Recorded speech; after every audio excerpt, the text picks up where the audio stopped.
പരിശുദ്ധ പരമ ദിവ്യകാരുണ്യത്തിന് ആരാധനയും സ്തുതിയും പുകഴ്ചയും ഉണ്ടായിരിക്കട്ടെ. എൻ്റെ പ്രിയപ്പെട്ടവരെ,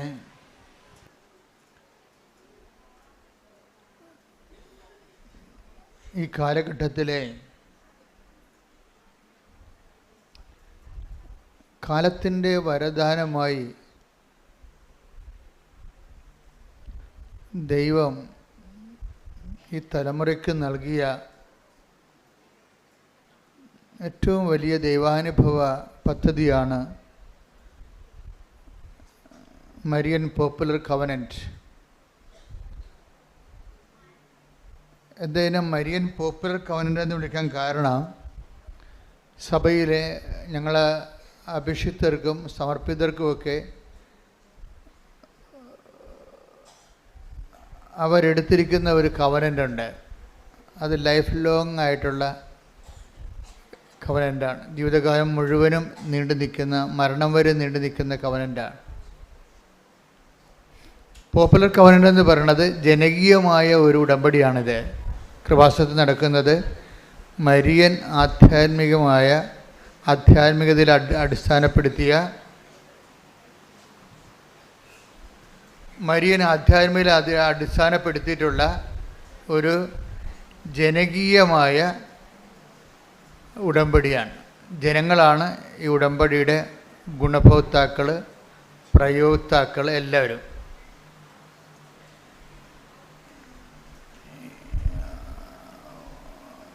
ഇതൊരു ഉടമ്പടി ഒരു താൽക്കാലികമായ ഒരു ചെറിയൊരു കാലഘട്ടം, 90 ദിവസം,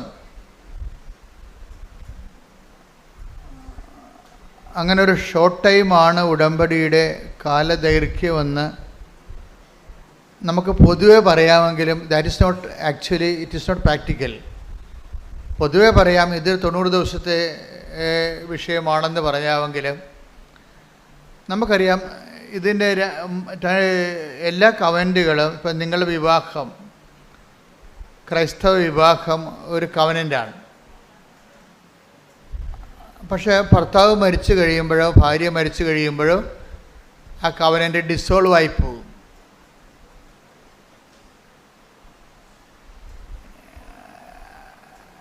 ആ കവനൻ്റ് നിലനിൽക്കത്തില്ല. ആരെങ്കിലും ജീവിത പങ്കാളി അവർ തമ്മിലല്ലേ കവനൻ്റ് ഉടമ്പടി. സുഖത്തിലും ദുഃഖത്തിലും സമ്പത്തിലും ദാരിദ്ര്യത്തിലും മരണം വരെ വേരുപിരിയായി ജീവിക്കാവുന്ന ദൈവത്തിൻ്റെ സന്നിധിയിൽ അവർ ചെയ്യുന്ന വാഗ്ദാനമാണ് ഉടമ്പടി. പക്ഷേ അതിൽ ഭർത്താവോ ഭാര്യയോ മരിച്ചു കഴിഞ്ഞാൽ ഉടമ്പടി ക്യാൻസലാവും. നമ്മുടെ ഫിസിക്കൽ ക്യാൻസലേഷനാണ്. മനസ്സുകൊണ്ടൊരിക്കലും നമ്മൾക്ക് ജീവിത പങ്കാളി മരിച്ചു പോയാലൊന്നും ആൾക്കാർ അത് മരണം വരെ അംഗീകരിക്കത്തില്ല. അത് മനസ്സിൽ നമുക്കത് മാറുന്നില്ല. പക്ഷേ സ്ഥാപന ജംഗമ ഭൗതികമായ മേഖലകളിൽ അത് റദ്ദാവും. ഇപ്പം നമ്മൾ ഓപ്പറേഷൻ തിയേറ്ററിൽ കയറ്റുകയാണ്, ഭർത്താവ് മരിച്ചു പോയി, ഒപ്പിടുന്ന ആരാണ്? മകന്, അല്ലെങ്കിൽ ഒന്ന് ഒപ്പിടുക, അത്രയേ ഉള്ളൂ. അപ്പോൾ ഒപ്പിടാൻ ആരുമില്ലല്ലോ. അപ്പോൾ ഫിസിക്കൽ എൻറ്റിറ്റി യാഥാർത്ഥ്യം അവിടെ ഇല്ല. പക്ഷേ അതുകൊണ്ട് തന്നെ ഈ വിവാഹം എന്ന് പറയുന്നത് പോലും ഒരു ടെമ്പറൽ കമ്മിറ്റ്മെൻറ്റാണ്. തൻ്റെ ഒരാൾ ജീവിച്ചിരിക്കുന്നവരെ മാത്രമേ ആ ഉടമ്പടിക്ക് ആയുസ്സുള്ളൂ. പക്ഷേ മരിയൻ ഉടമ്പടി വരുമ്പോൾ കുറച്ച് പ്രോബ്ലംസ് ഉണ്ട്. അത് അറിഞ്ഞുകൊണ്ട് വേണം നിങ്ങളത് ചെയ്യാൻ. എന്താ പ്രോബ്ലം എന്ന് വെച്ച് കഴിഞ്ഞാൽ, ഇതിൽ ഒരാൾ മരിക്കണില്ല, അതാണ് കുഴപ്പം. ആരാ മരിക്കാത്ത? നമ്മളാ? അത് ദൈവം മരിക്കണില്ല. അപ്പോൾ നിങ്ങൾ ചിലപ്പോൾ ഉടമ്പടി ഒരു കാലഘട്ടത്തേക്കാണ് എടുക്കണമെന്ന് നിങ്ങൾ ധരിക്കുമായിരിക്കും. പക്ഷേ നമ്മൾ എടുക്കണത് ആൾ ദൈവമായത് കൊണ്ട് തന്നെ ഞാൻ എന്താ ഇങ്ങനെ സംസാരിക്കണമെന്നറിയാമോ? ഈ ദിവസങ്ങൾ എൻ്റെ മനസ്സിൽ ഞാനൊരു സ്ഥലത്ത് പ്രാർത്ഥിക്കാൻ പോയി. ഞാൻ എപ്പോഴും പോണേ എവിടെയാണെന്നറിയാമല്ലോ, വേളാങ്കണ്ണിയിലേ പോകത്തുള്ളൂ. അങ്ങനെ എല്ലായിടത്തും പോകത്തില്ല, അമ്മയടുത്താണ് പോണത് എല്ലായിടത്തും. അപ്പോൾ ഇന്ന് അതിനേക്കാൾ കൂടുതൽ ജനങ്ങൾ ആധ്യാത്മികമായി ഇവിടെ കൃപാസനത്തിൽ വരണത് ആൾക്കാർ ആധ്യാത്മികമായ ലക്ഷ്യത്തോടെയാണ്. വേളാങ്കണ്ണിലൊക്കെ ചിലർ പോകുന്നത് ടൂറിസം ഉദ്ദേശത്തിലാണ്. അംഗവും കാണാൻ, താളിയും പറിക്കാം, പ്രാർത്ഥിക്കുകയും ചെയ്യാം, കറങ്ങി അടിക്കാമെന്ന്. അങ്ങനെയൊന്നും കൃപാസനത്തിൽ ആരും വരത്തില്ല. കർക്കവക്കാലം കുറക്കാനേ വരത്തുള്ള ആൾക്കാർ. കൃപാസനം അത്ര കണ്ട് ദൈവത്തിൻ്റെ തനത് കൈവപ്പോടുകൂടി ജനങ്ങളെ വിശുദ്ധീകരിക്കുകയും ശക്തീകരിക്കുകയും നിലനിർത്തുകയും വളർത്തുകയും അതിജീവിക്കാൻ വേണ്ടി നിങ്ങളെ സഹായിക്കുകയും ചെയ്യുന്നുണ്ട്. എങ്കിലും ഈ തിരക്കിൽ നിന്ന് വിട്ടു നിൽക്കാൻ വേണ്ടി ഞാൻ ഇട ദിവസങ്ങളിൽ ഇങ്ങനെ ഒന്ന് പ്രാർത്ഥിക്കാൻ പോയ ദിവസങ്ങളിലൊക്കെ നിരന്തരമായിട്ട് എൻ്റെ മനസ്സിലും ട്രെയിനിലും വാഹനങ്ങളിലും എല്ലായിടത്തും എൻ്റെ മനസ്സെപ്പോഴും പ്രാർത്ഥന തന്നെയായിരുന്നു. അപ്പോഴൊക്കെ അമ്മ പറഞ്ഞുകൊണ്ടിരുന്നത്, ഈ ആൾക്കാരോട് നീ 90 ദിവസം എന്ന് പറയണത് 90 ദിവസത്തിൽ കൂടുതൽ എടുക്കാൻ കപ്പാസിറ്റി ഉള്ളവരുണ്ട്, അതാണ് പ്രശ്നം. അതെനിക്ക് ഭയങ്കര ഇഷ്ടപ്പെട്ടു. അമ്മ പറഞ്ഞത്, ഈ ആൾക്കാരോട് നീ 90 ദിവസം എന്ന് പറയുന്നുണ്ട്, അതിൽ ഏറ്റവും ലീസ്റ്റായിട്ടുള്ള ആൾക്കാരുണ്ട്. അധികകാലങ്ങളൊക്കെ ഇങ്ങനെ ആധ്യാത്മികതയിൽ നിലനിൽക്കാൻ കഴിവില്ലാത്ത ബലഹീനമായിട്ട് ആൾക്കാരുണ്ട്. ചില ആൾക്കാർ നല്ല ശക്തന്മാരാണ്. അവർക്ക് 90 അല്ല, ഒരു 90 ആണ്ട് പറഞ്ഞാലും അവരതിൻ്റെ നിലനിൽക്കും. അവരെ നീ ഷോർട്ട് ടേൺ ചെയ്യരുത്. അവർക്ക് നൽകിയിട്ടുള്ള ദൈവിക കൃപ 90 ദിവസത്തേക്ക് നീ നിലനിർത്തരുത്. അവർക്ക് ലെറ്റ് ദം ഡു ഇറ്റ്. അവരാ കൃപയിൽ നിലനിൽക്കട്ടെ എന്നൊരു ആശയമാണ് അമ്മ പറയണത് പുതുതായിട്ട്. അതായത് നിങ്ങൾക്ക് ഇപ്പോൾ ചിലപ്പോൾ തിരിയുണ്ടാകത്തില്ല, കയ്യിൽ തിരിയുണ്ടാകത്തില്ല, ചില ഉപ്പുണ്ടാകത്തില്ല എന്ന് പറഞ്ഞാൽ ഉടമ്പടി എങ്ങനെയാണ് പോണത്? ഇല്ലേ? നിങ്ങളുടെ തിരി ചിലപ്പോഴേ എരിഞ്ഞ് തീരും, നിങ്ങളുടെ വെഞ്ചരിച്ച ഉപ്പുകൾ ഉപയോഗിച്ച് തീരും. പക്ഷേ നിങ്ങൾ ചെയ്ത ആൾ ജീവിച്ചിരിക്കുന്നു, അല്ലേ? അപ്പോഴേ ഉടമ്പടി നിലനിൽക്കുകയാണ് ചെയ്യണത്. അത് ഈ അരൂപിയിലാണ് നിലനിൽക്കണത്, ഇൻ സ്പിരിറ്റാണ് നിലനിൽക്കണത്. നമ്മൾക്ക് ആ ഒരു ഉടമ്പടി ബോധം, ഉടമ്പടി എന്ന് പറയണത് ഒരു ലൈഫ് ആൻഡ് കോൺഷ്യസ് ആണ്. ഉടമ്പടി എന്ന് പറഞ്ഞ ഒരു ജീവിതമാണ്, ജീവിത രീതിയുമാണ്, അതേസമയം തന്നെ ഒരു ബോധം കൂടിയാണ്. ഞാൻ എന്താണ്, എല്ലാവരും പറയത്തില്ല ഞാൻ ഉടമ്പടിയിലാണ് എന്നാണ് ആൾക്കാർ പറയണത്. സാക്ഷ്യം പറയുമ്പോൾ നമ്മൾ ശ്രദ്ധിക്കാം, ആൾക്കാർ എന്ത് മുമ്പത്തെപ്പോലൊന്നുമല്ല. അതായത് ആൾക്കാർ വളരെ അളന്നും തൂക്കിയുമാണ് ഇപ്പം സാക്ഷിയൊക്കെ പറയണത്. വെച്ച് കഴിഞ്ഞാൽ എന്താ പറയണതെന്ന് വെച്ച് കഴിഞ്ഞാൽ അവർ പറയും ഞാൻ ഉടമ്പടിയിലാണെന്നാണ് പറയണത്. ഞാൻ ഉടമ്പടിയിലാണ്. ആരുമായിട്ട്? ദൈവമായിട്ട് ഉടമ്പടിയിലാണെന്ന് പറയുമ്പോൾ അതായത് നമ്മുടെ ജീവിതത്തിൽ ഇനി ഇതിനേക്കാൾ വലിയൊരു ആളുമായിട്ട് നമുക്ക് ഉടമ്പടി ചെയ്യാനില്ല. അതാണ് എൻ്റെ വിഷയം. ദൈവമായിട്ട് അപ്പോൾ നമ്മളതിൽ ഭയങ്കര ഹാപ്പി ആകണം. നമുക്ക് വലിയ മുതൽ മുടക്ക് ഒന്നും ഇല്ല ഇതിൻ്റെ അകത്ത്. എന്താണ്? ബുധനാഴ്ച ഒന്ന് ഉപവസിക്കണം, ആൾക്കാരോടൊക്കെ ഒന്ന് മര്യാദയ്ക്ക് സ്നേഹത്തോടെ സൗമ്യമായിട്ടൊക്കെ ഒന്ന് പെരുമാറണം, മറ്റുള്ളവർക്കൊക്കെ പറ്റുന്ന സഹായമൊക്കെ ചെയ്യണം, സുവിശേഷം എത്തിക്കാൻ പറ്റുന്ന സ്ഥലത്തെല്ലാം എത്തിക്കണം. അപ്പം അങ്ങനെയുള്ള വളരെ മിനിമം പരിപാടിയേ ഉള്ളൂ. പക്ഷേ സുവിശേഷം എത്തിക്കുക എന്ന് വെച്ച് കഴിഞ്ഞാൽ ഇതിലിത്തിരി പാടുള്ള കാര്യമാണ്. ഞാൻ നോക്കിയിട്ട് ഇതിനകത്ത് ആകെപ്പാടെ പാടുള്ള കാര്യം സുവിശേഷം എത്തിക്കുന്നതാണ്, ഏറ്റവും പാടുള്ള കാര്യം. അതായത് പാടുള്ളതെന്ന് വെച്ച് കഴിഞ്ഞാൽ അത് ബ്ലെസ്സിങ്സിൻ്റെ പെർസ്പെക്റ്റീവിൽ അത് വരാത്തത് കൊണ്ടാണ് അങ്ങനെ വരുന്നത്. ഒരു കേവലം അനുഗ്രഹം കിട്ടിയത് കൊണ്ട് മാത്രം. ഇപ്പം നിങ്ങളുടെ വീട് വിൽക്കാം, വീട് വാങ്ങിക്കാം, നിങ്ങൾക്ക് സ്ഥലം വിൽക്കാം, സ്ഥലം വാങ്ങിക്കാം, മക്കളെ കല്യാണം കഴിപ്പിക്കാം. 25 കൊല്ലമായ മക്കൾക്ക് വരെ ദമ്പതികൾക്ക് വരെ മക്കളില്ലാത്തവരെ ഉടമ്പടിയിലൂടെ ഒരു സുപ്രഭാതത്തിൽ പെട്ടെന്ന് അവർക്ക് മക്കളെ കിട്ടിയിട്ടുണ്ട്. അങ്ങനെയും കിട്ടാം. ആഫ്റ്റർ ഓൾ ഇതിങ്ങനെയൊക്കെ കിട്ടുമ്പോഴും അതെല്ലാം ബ്ലെസ്സിങ്സാണ്. അതുകൊണ്ട് സുവിശേഷ വേലയുടെ അനുഗ്രഹം ബ്ലെസ്സിങ്സ് ആകത്തില്ല.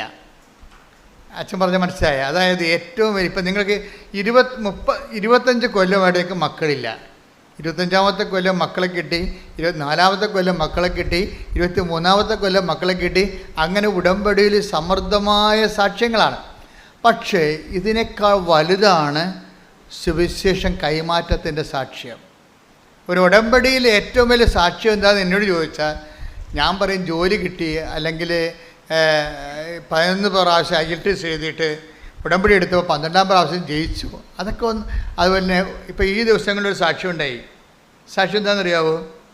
അതായത് എരിമപ്പെട്ടിൽ നിന്ന് ജോസഫീനയും ചാക്കോയും കൂടി പറഞ്ഞ സാക്ഷ്യമാണ്.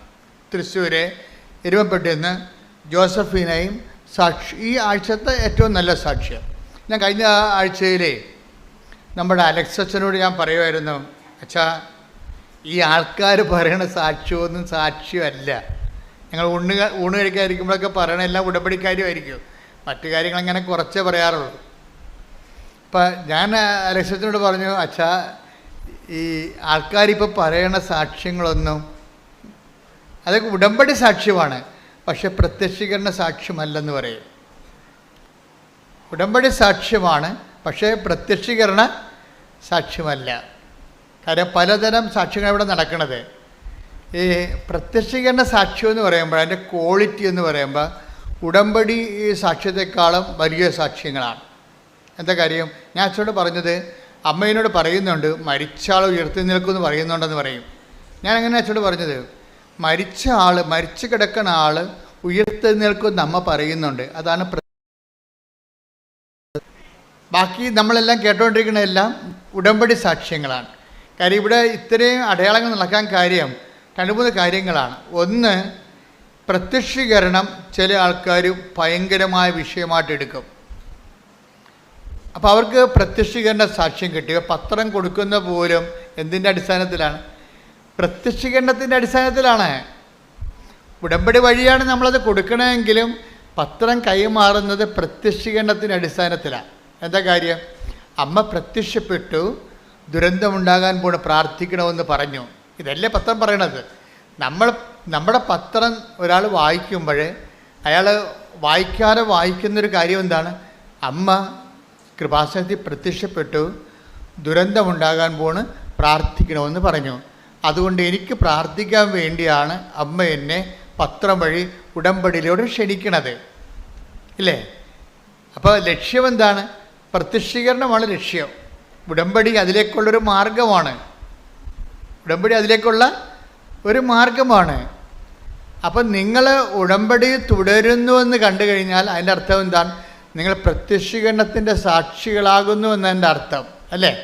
നമ്മൾ ഉടമ്പടി 90 ദിവസം കൊണ്ട് ആ ഉടമ്പടി അവസാനിപ്പിക്കുകയാണെങ്കിൽ അതിൻ്റെ അർത്ഥം എന്താണ്? നിങ്ങൾ ഉടമ്പടിയുടെ കാര്യം, നിങ്ങളുടെ വിഷയബന്ധിയായിട്ടുള്ള ഒരു സംഭവമാണ് ദൈവമായിട്ടുള്ളത്. ആ വിഷയം കഴിഞ്ഞപ്പോൾ ഞാൻ അവസാനിപ്പിച്ചു. പക്ഷെ ദൈവം അത് അവസാനിപ്പിക്കാത്തതിൻ്റെ കാരണം, ദൈവം അത് പ്രത്യക്ഷീകരണത്തിൻ്റെ ഉപാധിയായിട്ടാണ് വെച്ചിരിക്കുന്നത്. ഉടമ്പടി പ്രത്യക്ഷീകരണത്തിൻ്റെ സന്ദേശങ്ങളിലൊന്നാണ് പ്രാർത്ഥിക്കണമെന്നുള്ളത്. പ്രാർത്ഥിക്കണമെങ്കിൽ എന്ത് ചെയ്യണം? പ്രാർത്ഥിക്കാൻ യോഗ്യതയുള്ള ഒരു സമൂഹം ഉണ്ടാകണം. പ്രാർത്ഥിക്കണമെങ്കിൽ എന്ത് ചെയ്യണം?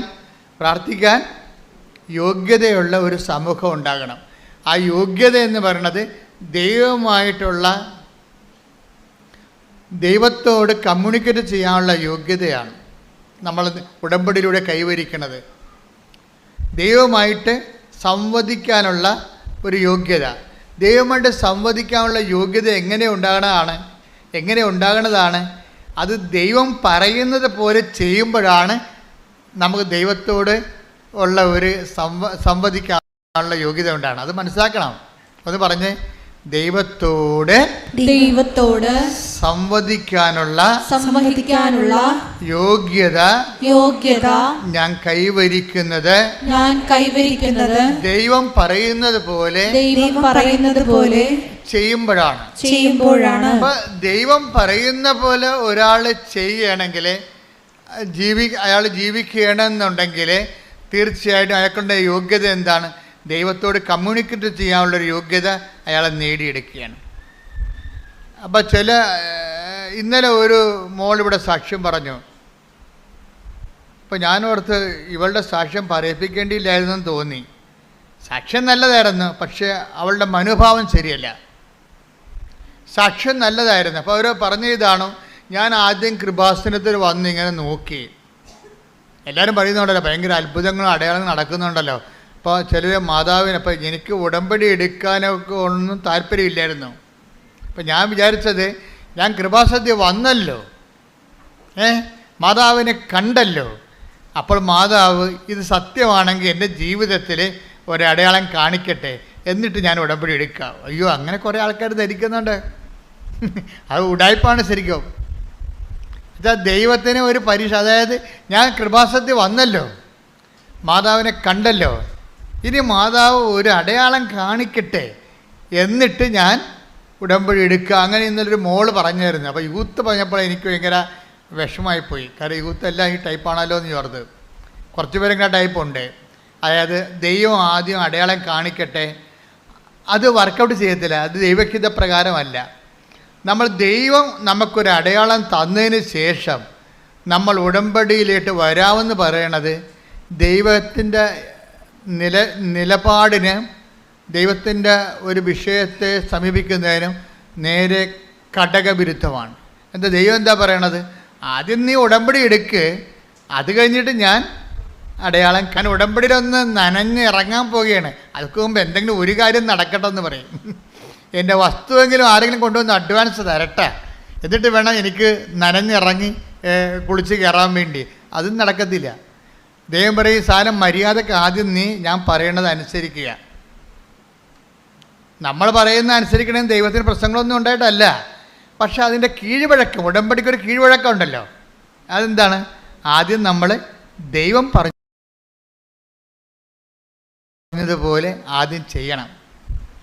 ഓരോ കാര്യം ചെയ്തിട്ട് ഞാൻ അത് ചെയ്തില്ല, എനിക്ക് ആ അനുഗ്രഹം കിട്ടിയില്ലല്ലോ, ഞാൻ അത് ചെയ്തില്ല, വസ്തു വിറ്റില്ലല്ലോ, ഞാൻ ഇത് ചെയ്തില്ല, എന്നിട്ട് എനിക്ക് മാർക്ക് കൂടിയില്ലല്ലോ. അങ്ങനെ ഓരോ കാര്യത്തിനും ദൈവത്തോട് നീ തർക്കിക്കാൻ പോകരുത്. ഉടമ്പടിയിൽ വളരെ മാനുഷികമായിട്ട് ആ ഉടമ്പടിയെ മനുഷ്യൻ്റെ ചാബല്യങ്ങളോട്, ഒത്തിരി ചാബല്യമുള്ള ആൾക്കാർ ഉടമ്പടി എടുത്തിട്ടുണ്ടേ.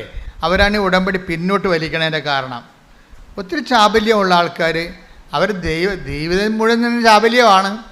അത് അവർ ഉടമ്പടി എടുക്കുമ്പോൾ ആ ചാബല്യം ദൈവത്തോടും കാണിക്കും. ഓരോരോ കാര്യം ചെയ്തേച്ചും പറയും, ഞാൻ അതങ്ങനെ ചെയ്ത് പത്രം കൊണ്ട് അവിടെ കൊടുത്തു, എന്നിട്ടും എനിക്ക് PR ശരിയായില്ലെന്ന് പറയും. ചാബല്യമാണത്. നിങ്ങളെ ശരിക്കും പറഞ്ഞാൽ ദൈവമായിട്ടാണ് മിണ്ടാതെ ഇടപെടുന്ന കാരണം ചെയ്യാനുള്ളതൊക്കെ ചെയ്യുക. എന്താ അതാണ് അത് വചനത്തിൻ്റെ നിലപാടതാണ്.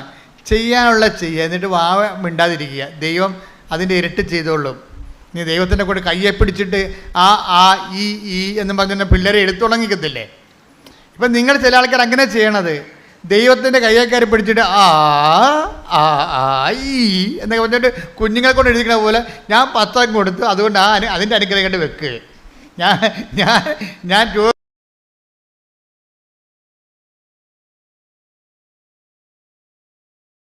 ഞാൻ ഉടമ്പടിയിലൊന്ന് നനഞ്ഞ് ഇറങ്ങാൻ പോവുകയാണ്. അതിന് മുമ്പ് എന്തെങ്കിലും ഒരു കാര്യം നടക്കട്ടെ എന്ന് പറയും. എൻ്റെ വസ്തുവെങ്കിലും ആരെങ്കിലും കൊണ്ടുവന്ന് അഡ്വാൻസ് തരട്ടെ, എന്നിട്ട് വേണം എനിക്ക് നനഞ്ഞിറങ്ങി കുളിച്ച് കയറാൻ വേണ്ടി. അതും നടക്കത്തില്ല. ദൈവം പറയും, സാധനം മര്യാദക്ക് ആദ്യം നീ ഞാൻ പറയണത് അനുസരിക്കുക. നമ്മൾ പറയുന്ന അനുസരിക്കണമെന്ന് ദൈവത്തിന് പ്രശ്നങ്ങളൊന്നും ഉണ്ടായിട്ടല്ല. പക്ഷെ അതിൻ്റെ കീഴ്വഴക്കം, ഉടമ്പടിക്കൊരു കീഴ്വഴക്കം ഉണ്ടല്ലോ. അതെന്താണ്? ആദ്യം നമ്മൾ ദൈവം പറഞ്ഞതുപോലെ ആദ്യം ചെയ്യണം.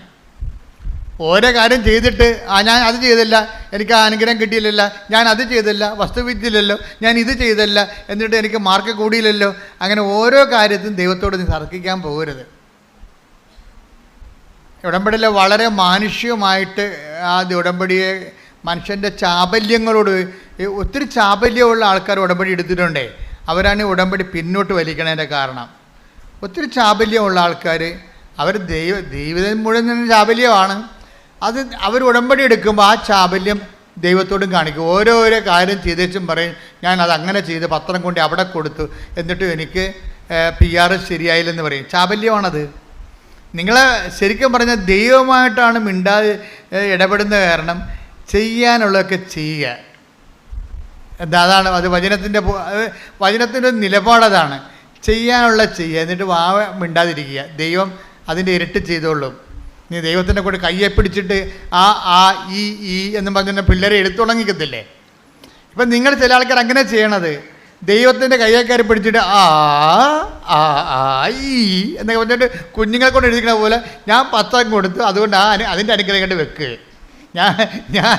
ഞാൻ രോഗിയെ ആശുപത്രി പോയി കണ്ടു, അതുകൊണ്ട് എൻ്റെ രോഗം ഇത് മാറ്റിത്താ. ഇങ്ങനെ ഓരോ കാര്യത്തിന് ഇങ്ങനെ അങ്ങനെ ചെയ്യരുത്. എന്താ കാരണം? ചെയ്യാനുള്ളതൊക്കെ സന്തോഷത്തോടെ ചെയ്യണം. ആ take the word of God. നിങ്ങൾ ചെയ്യാനുള്ളതും ചെയ്തതിന് ശേഷം ഞങ്ങൾ പ്രയോജനരഹിതന്മാരായ ദാസന്മാരാണ്, കടമബദ്ധ നിർവഹിക്കുക മാത്രമേ ചെയ്തിട്ടുള്ളൂ. അതങ്ങട അതല്ല അതാ വിഷയം. ദൈവത്തിൻ്റെ നിലപാട് കണ്ട ലൂക്ക 17:10. ലൂക്ക 17:10 നോക്കിയേ. ഇതുപോലെ തന്നെ പറഞ്ഞേ. ഇതുപോലെ തന്നെ ആ. നിങ്ങളും കൽപ്പിക്കപ്പെട്ടവയെല്ലാം ചെയ്തതിന് ശേഷം കണ്ട, കൽപ്പിക്കപ്പെട്ടവയെല്ലാം പറഞ്ഞ് കൽപ്പിക്കപ്പെട്ടതെല്ലാം ചെയ്തതിന് ശേഷം ഞങ്ങൾ പ്രയോജനമില്ലാത്ത ദാസന്മാരാണ് കടമ നിർവഹിച്ചതേയുള്ളൂ എന്ന് പറയുവിൻ. ഇപ്പൊ ദൈവത്തിന്റെ വചനം നിർവഹിക്കണത് എന്താണ്? നമ്മുടെ കടമയാണത്. ഉടമ്പടി എന്താ ചെയ്യണത്? ഇപ്പം ചില കത്തോലിക്കരൊക്കെ വന്ന് ഉടമ്പടി എടുത്ത് ഒരു 3 മാസം കഴിയുമ്പോൾ അവർ പറയുവേ, ഇത് പാടൊന്നുമില്ല അച്ഛാ, ഇത് ഉടമ്പടി എടുക്കാതെ തന്നെ നമ്മൾ ചെയ്യേണ്ട കാര്യങ്ങളാണെന്ന്. അത്രേ ഉള്ളു, കറക്റ്റാണത്. ഇത് പാടൊന്നുമില്ല അച്ഛാ, ഇത് ഉടമ്പടി എടുക്കാതെ തന്നെ നമ്മൾ ചെയ്യേണ്ട, രോഗികളെ പോയി കാണണ്ടല്ലേ അല്ലേ? പിന്നെ ഇതിൻ്റെ വരണത് രോഗികളെപ്പോയി നമ്മൾ കാണുന്നുണ്ട്. മിക്കവാറും അവർ നമ്മുടെ കൊച്ചാപ്പന, ഇളയമ്മ, അമ്മാവന, അങ്കിള ഒക്കെ ആയിരിക്കുന്നേ ഉള്ളൂ. രോഗികളെ നമ്മൾ കാണേണ്ടതാണ്, പക്ഷെ നമ്മൾ കാണാറുണ്ട്. അതെങ്ങനെയാണ്? കേവലമായ മനുഷ്യക്കാഴ്ചയാണ് കാണുന്നത്. എന്താണ് അത്? കാണുന്ന രോഗികൾ മിക്കവാറും നമ്മുടെ പരിചയക്കാരായിരിക്കും, അല്ലെ പാർട്ടിക്കാരായിരിക്കും. പക്ഷെ അപ്പം കർത്താവ് ചോദിക്കും, എന്താണ്? 5:46 ചോദിക്കും. Take the word of 5:46. Mathai 5:46. Mathai 5:46. നിങ്ങളെ സ്നേഹിക്കുന്നവരെ, നിങ്ങളുടെ ബന്ധുക്കളെ, നിങ്ങളെ സ്നേഹിക്കുന്നവരെ നിങ്ങൾ സ്നേഹിച്ചാൽ നിങ്ങൾക്ക് എന്ത് പ്രതിഫലമാണ് ലഭിക്കുക? ഈ ബന്ധുക്കളെ കാണാൻ നടന്നിട്ട് ഒരു പ്രതിഫലം ഇല്ലെന്ന്. നിങ്ങളുടെ കൊച്ചാപ്പനെയൊക്കെ കാണാൻ നടന്നിട്ടേ ഒരു പ്രതിഫലവും ഇല്ലെന്നാണ് പറയണത്. ആര്? ദൈവം തരുന്നില്ല, അവർ തരുമായിരിക്കും. അവരെഴുന്നേറ്റ് വരുമ്പോൾ ചിലപ്പോൾ വസ്തു എഴുതി തരുമായിരിക്കും. നിങ്ങൾക്ക് അതാണല്ലോ വേണ്ടത്. അതല്ലേ പ്രശ്നം. നിങ്ങൾ ഈ ബന്ധുക്കളൊക്കെ വലിയ ഇങ്ങനെ കുടുങ്ങി ഓടിപ്പോയി കാണുന്നത് എന്താണ്? അതിങ്ങനെ രക്ഷപ്പെട്ട് വന്നാൽ നമുക്ക് വല്ല തടയുമെന്നുള്ളതല്ലേ? അതൊക്കെ ദൈവത്തിന് അറിയാം. അതാണ് അവൻ പറയണത്. ഒന്ന് വായിച്ച 5:46 മത്തായി. നിങ്ങളെ സ്നേഹിക്കുന്നവരെ നിങ്ങൾ സ്നേഹിച്ചാൽ നിങ്ങൾക്ക് എന്ത് പ്രതിഫലമാണ് ലഭിക്കുക? ഒരു പ്രതിഫലവും ലഭിക്കത്തില്ലെന്നാണ് ഈ പറയണത്. ഈശോ ഇങ്ങനെ നെഗറ്റീവ് പറയണ ഇഷ്ടമില്ലാത്ത ആളാണ്. അതുകൊണ്ട് ഇങ്ങനെ ചോദ്യം ചോദിച്ച് നമ്മളെ കുരുക്കി കളയുകയുള്ളൂ. നിങ്ങൾക്ക് ഒരു പട്ടിക്കാട്ടത്തിൻ്റെ വിലയും കിട്ടത്തില്ലെന്നാണ് ഈ പറയണത് പച്ചമലയാളത്തിൽ, എൻ്റെ ഭാഷയിൽ പറഞ്ഞാൽ. എന്നുവെച്ചാൽ എന്താണ് പറയണത്? നിങ്ങൾക്ക് എന്ത് പ്രതിഫലമാണ് ലഭിക്കുക എന്നുവെച്ചാൽ സീറോ ബെനിഫിറ്റ്സ് എന്നാണ് പറയുന്നത്. Zero benefits. ഈ ബന്ധുക്കളെയും ചുവന്നുകൊണ്ട് നടന്നാൽ ദൈവത്തിൻ്റെ ഭാഗത്തുനിന്ന് സീറോ ബെനിഫിറ്റ്സ് എന്നാണ് പറയണത്, ഒന്നും ഇല്ല എന്നാണ് പറയണത്. പിന്നെ ചുങ്കക്കാർ പോലും എന്നുവെച്ചാൽ ദൈവത്തോട് യാതൊരു ബന്ധമില്ല നിൽക്കുന്ന ആൾക്കാർ ചുങ്കക്കാർ. എന്താ കാര്യം? റോമക്കാർ. മിക്കവാറും ചുങ്കക്കാർ, ഇസ്രായേലിലെ ചുങ്കക്കാരൊക്കെ റോമക്കാരായിരിക്കും. റോമക്കാരെന്നാ ചെയ്യണം? റോമക്കാരാണ് ഇവിടെ ഭരിക്കണത്. നമ്മളെ ഇംഗ്ലീഷുകാർ ഭരിച്ചില്ലേ, അവർ റോമക്കാരാണ് അന്ന് ഈ യെരുശലേം ഭരിച്ചത്. അപ്പോൾ റോമക്കാരെന്ത് ചെയ്യും? അവിടെ സീസറിന് 10 രൂപ കൊടുക്കണമെന്നുണ്ടെങ്കിൽ ഇടനിലക്കാരെല്ലാം കൂട്ടി ഗുണ്ടാപ്പിരിവും എല്ലാം കൂടി കഴിയുമ്പോൾ 100 രൂപ മേടിക്കും ആൾക്കടയ്ക്ക് എന്ന്. അവിടെ 10 രൂപയെ കൊടുക്കത്തുള്ളൂ, ബാക്കി 100 രൂപ കുറേ പൈസ ഇവരടിച്ചു മാറ്റും. അപ്പോൾ അതുകൊണ്ട് ഈ പുച്ഛമാണ് ചുങ്കക്കാരെ. അപ്പോൾ അവരങ്ങനെ എന്താ വെച്ചാൽ ഇവരുടെ ഗുണ്ടകളുണ്ട് കുറേ ആൾക്കാർ. ഇപ്പോൾ 10 രൂപ റോമിൽ കൊടുക്കണമെന്നുണ്ടെങ്കിൽ ഇവന്മാർ ആരെ പിടിക്കണം? അതിനകത്ത് ഇടനിലക്കാരുണ്ട് അല്ലേ? അതായത് അവിടെ ജില്ലാ പഞ്ചായത്തിൽ ആളുണ്ട്, ഡിസ്ട്രിക്റ്റിൽ ആളുണ്ട്, ഇതെല്ലാം കഴിഞ്ഞിട്ട് ഗവർണറുണ്ട്. അവർക്കെല്ലാം കിട്ടാവുന്നതെല്ലാം ഓഹരിയിൽ ഇവർ പിരിച്ചു കൊടുക്കണം. അപ്പോൾ ജനങ്ങൾ കൊടുക്കത്തില്ല. ജനങ്ങൾ കഷ്ടപ്പെട്ടൊക്കെ എന്തുമാത്രം ഇസ്രായേലിലാണെങ്കിൽ അന്നത്തെ കാലത്താണെങ്കിൽ ഒരു കാലാവസ്ഥ ഇല്ലാത്ത സമയമാണ്. കാലാവസ്ഥ അല്പം തെറ്റിയാൽ പണ്ടൊക്കെ ക്ഷാമം വരത്തില്ലേ? ക്ഷാമം വരണ എന്തുകൊണ്ടാണ്? ചില കാലങ്ങളിൽ മഴ തെറ്റിപ്പെയ്യും. ഇപ്പോൾ ചിലർ പറയണം മാവ് പൂത്തില്ലെന്ന് പറയണം, ചിലർ പറയണ പൂത്തെന്ന് പറയണം. സോഷ്യൽ മീഡിയയിൽ പറയും മാവ് പൂത്തില്ല എന്ന് പറയണത്, പക്ഷേ ഞങ്ങളുടെ മാവ് പൂത്തെന്ന്. അത് നല്ല കാര്യം. നിങ്ങളുടെ മാവേ പൂത്തുള്ളൂ, നാട്ടിലൊന്നും മാവ് പൂത്തിട്ടില്ല. എന്താ കാര്യം? കാലാവസ്ഥ ഭേദം ഉണ്ടായി. അങ്ങനെ പണ്ടിതുപോലെ കാലാവസ്ഥ ഭേദം ഉണ്ടായാൽ ക്ഷാമം ഉണ്ടാവും. ഈ ക്ഷാമത്തിൻ്റെ ഇടയ്ക്കാണ് ഇവർ കൊണ്ടുവന്ന് 100 രൂപ ചോദിച്ചു കഴിഞ്ഞാൽ എങ്ങനെ ചെയ്യും? നമുക്ക് തന്നെ തിന്നാൻ കിട്ടണില്ല, പിന്നെ എങ്ങനെ മക്കളുടെ കൊടുക്കണത്? അപ്പോൾ പിന്നെ കൊടുക്കാതിരിക്കുമ്പോൾ ഗുണ്ടകൾ വന്ന് വീട് തല്ലി പൊളിക്കും. അതാണ് ചുങ്കക്കാരുടെ പരിപാടി. ഇപ്പം ചുങ്കക്കാരെ കാണുമ്പോൾ തന്നെ ഇവന്മാർ ഭയങ്കര ഗുണ്ടകളും ചൂഷകരുമായങ്ങനെ ഇവരുടെ ജനത്തിന് വെറുപ്പാണ്. ജനത്തിന് വെറുപ്പാണ്. അതുകൊണ്ട് ജനത്തിൻ്റെ വെറുപ്പ് മാറ്റാനാണ് മത്തായി എന്ന ചുങ്കക്കാരനെ കർത്താവ് എടുത്തത്. ദൈവം ആരും വെറുക്കണില്ലെന്നുള്ളതിന് ഏറ്റവും വലിയ സൂചനയാണ്. നമ്മുടെ കയ്യിരിപ്പ് എന്ത് മോശമായാലും ദൈവത്തിന് നമ്മളെ വെറുക്കാൻ കഴിയത്തില്ല. അതാണ് ദൈവം ഒരു അമ്മയെക്കാൾ ഇത്തിരി കൂടുതലാണ് ശരിക്കും. ഇപ്പം ചില മക്കളെയൊക്കെ തൂക്കിക്കൊല്ലാൻ വേണ്ടി വിധിക്കുമ്പോൾ അമ്മയെ വിളിച്ച് പറയത്തില്ലേ, വല്ലതും നിനക്ക് അവസാനമായിട്ട് പറയാനുണ്ട്. മക്കളെക്കുറിച്ച് പത്രക്കാർ ചോദിക്കത്തില്ല, തൂക്കിക്കൊല്ലാൻ പോണ പ്രതിയുടെ അമ്മയോട് ചോദിക്കും, നിങ്ങൾക്ക് മകനെ തൂക്കിക്കൊല്ലുകയാണ് നാളെ, നിങ്ങൾക്ക് വല്ലതും പറയാനുണ്ടോ എന്ന് പറയുമ്പോൾ ശരി പറയും, അവൻ എൻ്റെ വയറ്റിൽ പിറക്കാതിരുന്നെങ്കിൽ അത്രയും നല്ലതാണെന്ന് പറയും. അത് പത്രക്കാർ പറയും, അവസാനത്തെ വചനം, അവനെൻ്റെ വയറ്റിൽ പിറക്കാതിരുന്നെങ്കിൽ. അപ്പോൾ അമ്മയാണെങ്കിലും ശരി, മകൻ തൂക്കുമരത്തിൽ കയറിയ അവൻ എൻ്റെ വയറ്റിൽ പിറക്കാം. പക്ഷേ ദൈവം അങ്ങനെ പറയത്തില്ല, എൻ്റെ വയറ്റിൽ പിറന്നതാണെന്നേ പറയത്തുള്ളൂ. നമ്മൾ മോശക്കാരായാലും പറയും എൻ്റെ വയറ്റിൽ പിറന്നതാണെന്ന്, ഓൺ ചെയ്യും. അതുകൊണ്ട് ദൈവത്തിനാരും അങ്ങനെ, അതാണ് ദൈവം സ്നേഹമാണെന്നൊക്കെ പറയുമ്പോൾ ഈ നമുക്ക് എല്ലാ കോശങ്ങളും, ശരീരത്തിൻ്റെ കോശങ്ങളെല്ലാം എഴുന്നിരുന്നിട്ട് ഹല്ലേലൂയ പറയണത് സത്യമായത് കൊണ്ടാണ്. എന്താ കാര്യം? സ്വന്തം അമ്മ തന്നെ പറയും അവൻ എൻ്റെ വയറ്റിൽ പിറക്കാതിരുന്നെങ്കിൽ നല്ലതായിരുന്നെന്ന്. പക്ഷെ ദൈവം പറയത്തില്ല, ഞാൻ തന്നെ എൻ്റെ വയറ്റിൽ തന്നെ പിറന്നതാണ്, അവനെ അല്പം ദൈവസ്നേഹം കുറഞ്ഞു പോയെന്നേ പറയത്തുള്ളൂ. ബൈബിള് ഈ വിഷയങ്ങൾ പാപത്തെ എല്ലാം കാണുന്നത് പാപം എന്നതിനേക്കാളുപരി ദൈവസ്നേഹം കുറഞ്ഞു പോയെന്നേ പറയത്തുള്ളൂ. അവന് എന്നോട് ഇത്തിരി സ്നേഹം കുറഞ്ഞു പോയി. ദൈവത്തോട് സ്നേഹം കുറഞ്ഞു പോകുമ്പോൾ എന്ത് ചെയ്യും? അറിയാതെ തന്നെ തിന്മകളിലേക്ക് മനുഷ്യൻ പോകും. ഞങ്ങൾ ഈ ആധ്യാത്മിക ഫിഷഗ്വരന്മാർ ചെയ്യണ പരിപാടി എന്താണെന്നറിയാമോ? ജനങ്ങളെ ഇങ്ങനെ ശപിച്ച് നിങ്ങൾ മോശമാണ്, പാപമാണ്, പാപം കത്തിക്കണമെന്നൊന്നും ഞാൻ പറയത്തില്ല. പാപത്തെക്കുറിച്ച് ഞാൻ സംസാരിക്കാറ് പോലുമില്ല. ഞാൻ സംസാരിക്കുക എന്തിനെക്കുറിച്ചാണ്? ദൈവസ്നേഹത്തെക്കുറിച്ച് സംസാരിക്കും. ദൈവസ്നേഹത്തെക്കുറിച്ച് സംസാരിക്കും. കുമ്പസാര കൂടി ഇരിക്കുമ്പോഴും ഞാൻ പറയും, മകനെ ഇരുട്ടാണെന്നും പറഞ്ഞുകൊണ്ട് നീ മൊത്തം ഇരുട്ടാണെന്ന് നിൻ്റെ കണ്ണുകൂടി അടച്ച് കളഞ്ഞേണ്ട കാര്യമില്ല. ചില ആൾക്കാർ ഇരുട്ടാണെന്ന് പറഞ്ഞിട്ടേ അവൻ്റെ കണ്ണുകൂടി അടച്ച് കളയും. കാര്യം എനിക്ക് ഈ പാപത്തിൽ നിന്ന് രക്ഷപ്പെടാൻ പറ്റത്തില്ല അച്ഛാന്ന് പറയും. ഞാൻ പറഞ്ഞു, ഇന്ന് രക്ഷപ്പെടാൻ പറ്റും, ഇരുട്ടാണ്. അപ്പം നമ്മൾ വിളക്ക് കത്തിക്കുക, നീ പുണ്യപ്രവർത്തികളൊക്കെ ചെയ്യ്. പതുക്കെ ദൈവം തന്നെ അന്തൻ്റെ കണ്ണ് കാഴ്ച തുറന്നതല്ലേ, ഇരുട്ട് മാറ്റിയതല്ലേ. ദൈവം തന്നെ ചില പാപങ്ങളെ നമ്മൾ രക്ഷപ്പെടണമെങ്കിൽ ദൈവം തന്നെ വന്ന് നമ്മുടെ കണ്ണിൽ തൊടണം. അപ്പോൾ നമ്മളെന്ത് ചെയ്യും? നമ്മൾ അവൻ പറയണ പോലെ ഉടമ്പടി എന്ന് പറഞ്ഞാൽ ഭയങ്കര ഔഷധമാണേ. ഉടമ്പടി എന്ന് പറഞ്ഞാൽ എന്താണ്? നമ്മളെ ദൈവസ്നേഹത്തെ വളർത്തും. നിങ്ങളിതൊക്കെ ചെയ്യുമ്പോഴേ നിങ്ങൾക്ക് വസ്തുസ്നേഹമാണ് ചിലർക്ക് ഉണ്ടാകണത്. നിങ്ങളിപ്പോൾ ചെയ്യുന്നില്ലേ, ഓരോ കാര്യങ്ങൾ ചെയ്യുന്നില്ലേ, രോഗികളെ കാണുന്നുണ്ട്, സുവിശേഷ വേല ചെയ്യുന്നുണ്ട്. അപ്പം നിങ്ങൾക്ക് പലർക്കും ദൈവസ്നേഹമല്ല ഉണ്ടാകണത്. എന്താ ഉണ്ടാകണത്? വസ്തുസ്നേഹം എന്ന് പറയും, അല്ലെങ്കിൽ വിഷയസ്നേഹം. എന്താണ് കാര്യം? ഞാനിങ്ങനെ ചെയ്യുമ്പോൾ എനിക്ക് ഒന്നെങ്കിൽ എൻ്റെ കാണാതെ പോയ ഭർത്താവ് തിരിച്ചു വരും, അപ്പോഴും വ്യക്തിസ്നേഹമായില്ലേ അല്ലേ? അല്ലെങ്കിൽ എൻ്റെ പഠിക്കാത്ത മകൻ പഠിക്കാൻ തുടങ്ങും, അപ്പോൾ എന്തായാലും അപ്പോഴും വ്യക്തിസ്നേഹമാണ്. അല്ലെങ്കിൽ എനിക്ക് ഞങ്ങളുടെ വീടിൻ്റെ വാതിക്കൽ കൊടുക്കാൻ പോകുന്ന സ്ഥലം മേടിക്കാൻ പറ്റും, അപ്പോൾ വസ്തുസ്നേഹമായില്ലേ? അപ്പോൾ നമ്മൾ ഉടമ്പടിയിൽ വരണത് നിങ്ങൾ ശ്രദ്ധിക്കണം. ഉടമ്പടി ലാഗ് ചെയ്യാനുള്ള കാരണം നിങ്ങളുടെ ഈ ഉടമ്പടിയുടെ സൂചി ഇരിക്കണത് ദൈവസ്നേഹത്തിലല്ല ഇരിക്കണത്. എവിടെയാണ്?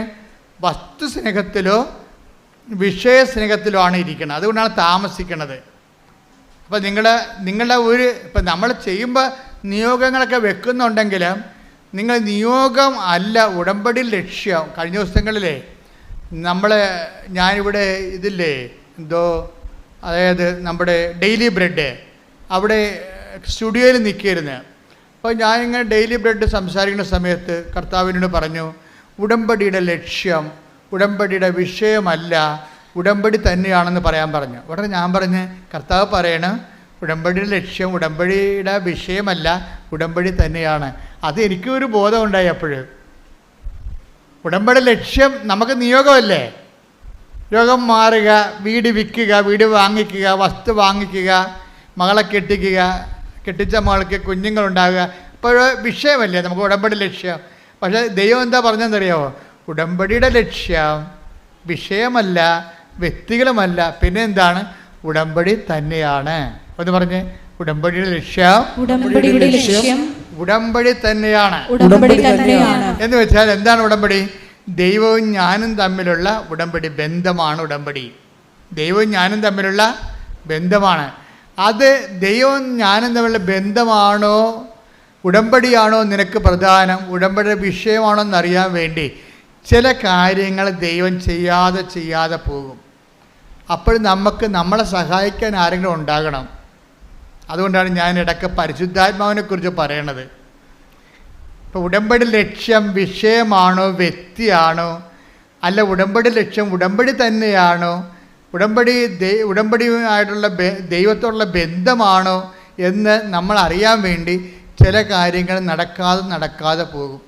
അപ്പോൾ നടക്കാതെ പോകുമ്പോൾ നിങ്ങൾ എന്ത് ചെയ്യണം? കർത്താവേ, നടന്നാലും നടന്നില്ലെങ്കിലും ഉടമ്പടിക്ക് മാറ്റമില്ല. കാര്യം എൻ്റെ ബന്ധം നീയുമായിട്ടാണ്. മനസ്സിലായില്ലേ? ഒന്ന് പറഞ്ഞ്, കർത്താവേ, ഉടമ്പടി നടന്നാലും നടന്നില്ലെങ്കിലും ഉടമ്പടിയുടെ ലക്ഷ്യം ഉടമ്പടി തന്നെയാണ്. അത് നീയുമായിട്ടുള്ള സ്നേഹവും ബന്ധവുമാണ്. ഉടമ്പടി നടക്കാതിരിക്കുമ്പോഴും അങ്ങ് പറഞ്ഞതുപോലെ ചെയ്തുകൊണ്ട് ഞാൻ എൻ്റെ ജീവിതം ഉടമ്പടിയോടെ മുന്നോട്ട് പോകാൻ എന്നെ അനുഗ്രഹിക്കണമേ. ശ്രുതിക്കട്ടെ.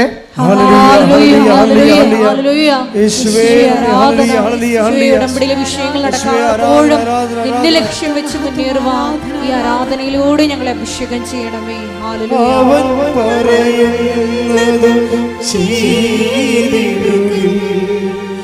ജീവിതം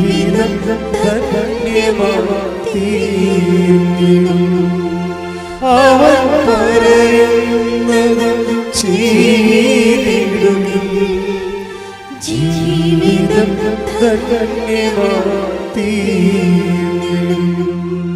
പരിശുദ്ധ പരമ ദിവ്യകാരുണ്യത്തിന് ആരാധനയും സ്തുതിയും പുകഴ്ചയും ഉണ്ടായിരിക്കട്ടെ. പരിശുദ്ധ പരമ ദിവ്യകാരുണ്യത്തിന് ആരാധനയും സ്തുതിയും പുകഴ്ചയും ഉണ്ടായിരിക്കട്ടെ.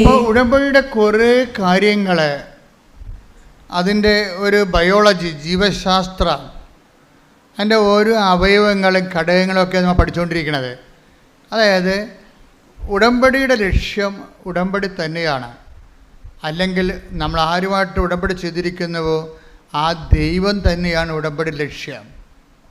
ബൈബിളെന്ന് പറയുന്നത് ഏത് തരത്തിലുള്ള മാനുഷികമായ ബലഹീനതയിൽ ഇരുട്ടിൽ കിടക്കുന്നവർക്കും ഒരു പ്രത്യാശയാണ്. ഏത് പാപാവസ്ഥയിൽ കിടക്കുന്നവന് ഒരു പ്രത്യാശ കൊടുക്കും. എന്താണ്? അന്ധകാരത്തിൽ കിടക്കുന്നവർ ഒരു പ്രകാശം കണ്ടു. Take the word of God. സ്തുതിക്കട്ടെ. Hallelujah, hallelujah, hallelujah, hallelujah, hallelujah, യേശുവേ നന്ദി, ഹല്ലേലൂയ, ഹല്ലേലൂയ, ഹല്ലേലൂയ, യേശുവേ ആരാധന, ആരാധന. മത്തായി 4:16 ഭയങ്കരമായ ഒരു വചനമാണിത്. അതായത് മത്തായി 4:16. അന്ധകാരത്തിൽ സ്ഥിതി ചെയ്തിരുന്ന ജനങ്ങൾ, പറഞ്ഞ അന്ധകാരത്തിൽ സ്ഥിതി ചെയ്തിരുന്ന ജനങ്ങൾ വലിയ പ്രകാശം കണ്ടു. മരണത്തിന്റെ മേഖലയിലും നിഴലിലും വസിച്ചിരുന്നവർക്കായി ഒരു ദീപ്തി ഉദയം ചെയ്തു. അതായത് മരണം എന്ന് പറഞ്ഞാൽ എന്താണ്? പാപം തന്നെയാണ്. പാപത്തിന്റെ ശമ്പളം മരണം. അതാണ് take the word of God. പാപത്തിന്റെ ശമ്പളം മരണം. സ്തുതിക്കട്ടെ. ഹല്ലേലൂയ, ഹല്ലേലൂയ, ഹല്ലേലൂയ, യേശുവേ ആരാധന, ആരാധന, ആരാധന, യേശുവേ നന്ദി, മഹത്വം, മഹത്വം. Hallelujah, hallelujah, hallelujah. റോമ 6:22. റോമ 6:22.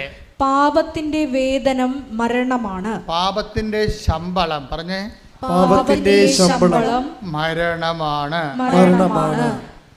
റോമയുടെ കൂടെ പാപത്തിന്റെ ശമ്പളം മരണമാണ് എന്ന് പറയുന്ന വചനത്തിന്റെ കൂടെ വായിച്ചേ. മത്തായി 4:16. മത്തായി 4:16. അന്ധകാരത്തിൽ സ്ഥിതി ചെയ്തിരുന്ന ജനങ്ങൾ വലിയ പ്രകാശം കണ്ടു. അന്ധകാരത്തിൽ സ്ഥിതി ചെയ്തിരുന്ന ജനങ്ങൾ വലിയ പ്രകാശം കണ്ടു. മരണത്തിന്റെ മേഖലയിലും. മരണത്തിന്റെ മേഖല എന്ന് പറഞ്ഞാൽ എന്താണ്? അഗ്നിപർവ്വതത്തിന് താഴ്വര എന്നല്ല എൻ്റെ അർത്ഥം. പാപത്തിന്റെ മേഖലയിലെ കാര്യം എന്താണ്? പാപത്തിന്റെ ശമ്പളം മരണമാണ്. അപ്പം മരണത്തിൻ്റെ മേഖല എന്ന് പറഞ്ഞാൽ എന്താണ്? പാപത്തിന് ഒരു മേഖല തന്നെയുണ്ട്. പാപത്തിന് വലിയൊരു മേഖലയുണ്ട്. അപ്പോൾ ആ മേഖലയിൽ താമസിക്കുന്ന ആൾക്കാരുണ്ട് പാപത്തിന്. അപ്പോൾ ഒരു ഈ പാപത്തിൻ്റെ ഒരു സിൻ സോൺ എന്ന് പറയാവുന്ന സിൻ സോൺ എന്ന് പറയുമ്പോൾ അത് ഒരു പാപമായിട്ട് വരത്തില്ല. ഒരാളിന് ഒരു പാപം ഉണ്ടെങ്കിൽ അതിന് മുഴുവൻ ഒരു സോണിൽ തന്നെ ആ മുഴുവൻ പാപമായിരിക്കും. ഇപ്പം ഞാനൊരു സ്ഥലത്ത് ചെന്നപ്പോൾ ഇവിടെ അതിരപ്പള്ളി പണ്ട് ഞാൻ പോയിട്ടുള്ളതാണ്, 75 പോയിട്ടുള്ളതാണ്.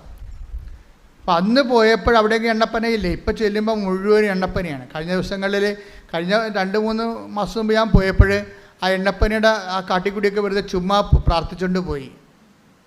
എന്താ പോയെന്ന് വെച്ചാൽ ഭയങ്കരമായൊരു കുളിർമയാണ്. അപ്പം അത് ഈ പെണ്ണപ്പനയുടെ മേഖലയാണ്.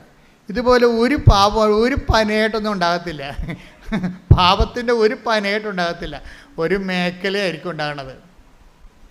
ഈ മേഖല, പാപത്തിൻ്റെ മേഖലയിൽ എന്ത് ചെയ്യണം? അവൻ വലുതാകണം, ഞാൻ ചെറുതാകണം. അപ്പം ഞാനെന്ന് പറഞ്ഞ കാര്യം അത്ര കുറച്ച് അട്ടേക്കപ്പെടപ്പൂടി. അവൻ വലുതാകണം, ഞാൻ ചെറുതാകണം.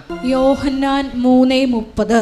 യോഹന്നാൻ 3:30. അവൻ വളരുകയും. അവൻ എന്ന് പറഞ്ഞാൽ ആരാണ്? അയാള്. ഉടമ്പടിയിൽ എന്താ സംഭവിക്കേണ്ടത്? യോഹന്നാൻ 3:30 സംഭവിക്കണം. എന്താണ്? അവൻ വലുതാകുകയും ഞാൻ കുറയുകയും വേണം. അവിടെയാണ് ഒരു പ്രശ്നം. അപ്പോൾ 2 പ്രോസസ്സാണ് നടക്കുന്നത് ഒരേ സമയത്ത്. എന്താ കാര്യം? അവൻ വലുതാകുകയും ചെയ്യണം, പിന്നെ എന്താണ്? ഞാൻ കുറയുകയും ചെയ്യണം. യോഹന്നാൻ കുറയുന്ന കാര്യമല്ല, ഞാൻ എന്ന് പറയുന്ന ഒരു സംഭവമില്ലേ. എന്താണ് ഞാനെന്ന് പറയുന്നത്? എന്താണ്? അഹം. ക്രിസ്ത്യാനിറ്റി ഒരിക്കലും അഹം ബ്രഹ്മാസ്മി എന്ന് പറയത്തില്ല. എന്താ കാര്യം? അഹത്തിന് ബ്രഹ്മാസ്മി ആകാനൊന്നും പറ്റത്തില്ല. അവിടെ ഞാനെന്ന് പറയുന്ന സംഭവമുണ്ട്. എന്താ കാര്യം? ഞാനെന്ന് പറയുന്നത് എന്താണ്? ഞാൻ, ബൈബിൾ പറയും, ഞാൻ ദുർഭകനായ മനുഷ്യൻ. ആരെങ്കിലും എന്നെ രക്ഷിച്ചാൽ മാത്രമേ ഞാൻ രക്ഷപ്പെടത്തുള്ളൂ. എന്താ കാര്യം? എന്നെക്കൊണ്ട് തന്നെ എന്നെ രക്ഷിക്കാൻ പറ്റത്തില്ല. പിന്നെ അതാണ് അത്. Take the word of 7:24. റോമ 7:24. ഞാൻ ദുർഭകനായ മനുഷ്യൻ. ഇതാണ് ഞാൻ എന്ന് പറയണത്. എന്താണ് ഞാൻ? എന്താണ്? ഒരു ഗതികെട്ട മനുഷ്യനാണ്. എന്താണ്? ഞാൻ ഇച്ഛിക്കുന്ന നന്മയല്ല. Take the word of God. വായിച്ചോളൂ. ഞാൻ ദുർഭകനായ മനുഷ്യൻ, മരണത്തിന് അധീനമായ ഈ ശരീരത്തിൽ നിന്ന്. അവിടെ മരണമെന്ന് പറഞ്ഞാൽ പാപമാണ്. എന്ന് പറഞ്ഞാൽ ഞാൻ ദുർഭകനായ മനുഷ്യൻ. പാപത്തിന്. അപ്പം മരണത്തിന് എന്നാണ് എഴുതിയിരിക്കണമെങ്കിൽ നമുക്ക് ബൈബിളിൻ്റെ സ്പിരിറ്റ് എന്ന് പറയുന്നത് മരണമെന്ന് പറഞ്ഞ ഉടനെ പാപമെന്ന് നമ്മൾ വായിക്കേണ്ടി വരും, തർജ്ജമ ചെയ്ത് വായിക്കേണ്ടി വരും. എന്താ? ഞാൻ ദുർഭകനായ മനുഷ്യൻ. പറഞ്ഞേ, പാപത്തിന് അധീനമായ ഈ ശരീരത്തിൽ നിന്ന്. അപ്പൊ ശരീരമാണ് പ്രശ്നം. ഈ ശരീരത്തിൽ നിന്ന് എന്നെ ആര് മോചിപ്പിക്കും? ശരീരത്തിൽ നിന്ന് ആരെങ്കിലും മോചിപ്പിക്കണം. എന്താ കുഴപ്പം? എന്താണ്? എത്ര കിട്ടിയാലും പോരാ. അതാണ് പ്രശ്നം. എത്ര കിട്ടിയാലും പോരാ. ഇപ്പം ഓരോ വ്യക്തികൾ എന്താ ചെയ്യണത്? നമ്മൾ ഓരോരോ ആൾക്കാർ മലയാളത്തിൽ സംഭവിക്കണുണ്ടല്ലേ. ഇപ്പം ഞാൻ ഈ ദിവസം തമിഴ്നാട്ടിൽ പോയപ്പോൾ ഞാൻ പറഞ്ഞു, ഇവരെല്ലാം കേരളക്കാർക്ക് പഠിക്കണം തോന്നാമെന്ന് പറഞ്ഞ്. തമിഴ്നാട് കണ്ടപ്പോഴേ ഞാൻ ഇവരെല്ലാം കേരളക്കാർക്ക് പഠിക്കുകയാണ്. അതാണ് ഇത് നമ്മൾ അതിർത്തി പ്രദേശങ്ങളിൽ ചെന്നാൽ മനസ്സിലാകും. അതിർത്തി പ്രദേശങ്ങളിലെല്ലാം പണ്ടുണ്ടായിരുന്നത് സാധാരണ മനുഷ്യൻ ജീവിക്കാൻ പറ്റിയൊരു വീട്, അത്രേ ഉള്ളൂ. ഇപ്പോൾ അങ്ങനെയല്ല. ഇപ്പോൾ അവരെല്ലാവരും 2 നിലയും 3 നിലയും ഒക്കെ ആക്കിയിട്ടുണ്ട്. പക്ഷേ 3 നില ആക്കിയാലും കുഴപ്പമില്ല. എന്താ പ്രശ്നം? അതിൻ്റെ അകത്ത് ഒരു 30 ആൾക്കാർ താമസിക്കുന്നുണ്ടെങ്കിൽ കുഴപ്പമില്ല. പക്ഷേ 3 പേരെ താമസിക്കുന്നുള്ളൂ 3 നിലയിൽ. അവിടെയാണ് ഈ ഞാനെന്ന് പറഞ്ഞ സാധനം വരണത്. മനസ്സിലായില്ലേ? ഇപ്പം മനസ്സിലായില്ലേ? ഇപ്പം ഞാൻ ആരാണെന്ന് മനസ്സിലായില്ലേ? ഇതിൽ നിന്ന് രക്ഷപ്പെടുത്താൻ വല്ല മാർഗമുണ്ടോ? ഇപ്പം നമ്മുടെ വീട്ടിലേക്ക് ഒരു വിരുന്നുകാർ വരികയാണ്. വിരുന്നുകാർ വരുമ്പോൾ എന്ന് പറഞ്ഞ് നമ്മളിങ്ങനെ 2 കൈ നീട്ടിക്കൊണ്ട് അവരുടെ അടുത്ത് വായും പൊളിച്ച്, ചുമ്മാ അഭ്യാസമാണ്. അവർക്ക് പറയാം, മലയാളിക്ക് കുറച്ച് അഭിനയം കൂടുതലാണല്ലോ, നമ്മളെല്ലാവരും ആക്ടേഴ്സ് അല്ലേ. അപ്പം ഇവർ വായം പൊളിച്ചുകൊണ്ട് ഇങ്ങനെ ഇത്ര നാളെ കണ്ടിട്ട് ഈ വഴിയൊക്കെ മറന്നാ ആര് വെറുതെ പറഞ്ഞ, അതൊക്കെ ചുമ്മാ അടിച്ചു വിടണമെന്ന് അവർക്കും അറിയാം, നമുക്കും അറിയാം. ഈ വഴിയൊക്കെ മറന്നാന്ന് ചോദിക്കുമ്പോൾ നമ്മളിങ്ങനെ ചിരിച്ചിങ്ങനെ 70mm പല്ലും കാണിച്ച് നിൽക്കുകയല്ലേ. അപ്പോഴുണ്ട് അവർ പറയണ എൻ്റെ കൊച്ച്, എൻ്റെ ഇളയമ, എൻ്റെ കൊച്ച് മറന്നു. ഞാനോർത്ത് അതാണ് നമ്മുടെ വീടെന്നും പറഞ്ഞു. ഞാൻ കുറേ നാളായല്ലേ ഇവിടെ വന്നിട്ട്, 10-12 കൊല്ലം. ഞാനോർത്ത് അതാണെന്നും പറഞ്ഞ് ആ വീട്ടിൽ കയറി, കാറുള്ള വീട്ടിൽ കയറി ചെന്നു. ഇവിടെ വീട്ടിൽ കാറില്ല. അപ്പോൾ അവിടെ ഇവരുടെ വീടാണെന്നും പറഞ്ഞ് അവിടെ കയറി ചെന്ന് പറയുമ്പോൾ തന്നെ ഇവിടെ ഈ 70mm അങ്ങനെ അതിനെ കൊട്ടി അടച്ച് തീർന്ന പരിപാടി. ഇതാണ് ഞാനെന്ന് പറയുന്ന സാധനം. മനസ്സിലായില്ലേ? എന്ന് വെച്ചാൽ അവർ എന്നെയും തമ്മിൽ നീ തുലനം ചെയ്തിട്ടില്ലേ. അപ്പം ഞാൻ അവരല്ലെന്ന് പറയുമ്പോൾ എനിക്കെന്താ കുറവുണ്ടെന്നല്ലേ ഭർത്താവ്. വീട് മാറി കയറിയെന്നാ പറയണവേ. വീട് മാറി കയറിയപ്പോൾ തന്നെ നെഞ്ചുവേദനയായി. വേറെ പറഞ്ഞതേ ഉള്ളേ. നമ്മളാരും കയറിയില്ല, അവരാണ് കയറിയത്. അവർ നമ്മുടെ വീട് മാറി വേറെ വീട്ടിൽ കയറിയെന്ന് പറഞ്ഞുകൊണ്ടാണ് നമുക്ക് നെഞ്ചുവേദന. ഇതാണ് ഈ നെഞ്ചുവേദന പറയണത്. ബ്രഹ്മാസ്മി അല്ല ശരിക്കും നെഞ്ചുവേദന. കണ്ടവൻ്റെ വീട് നമ്മളെക്കാൾ ഇത്തിരി വലുതാണെന്ന് പറയുമ്പോൾ ഉണ്ടാകുന്ന ഞാനില്ലേ, അതാണ് നെഞ്ചുവേദന അവിടെ എടുക്കണം. ഈ ഞാനുണ്ട്.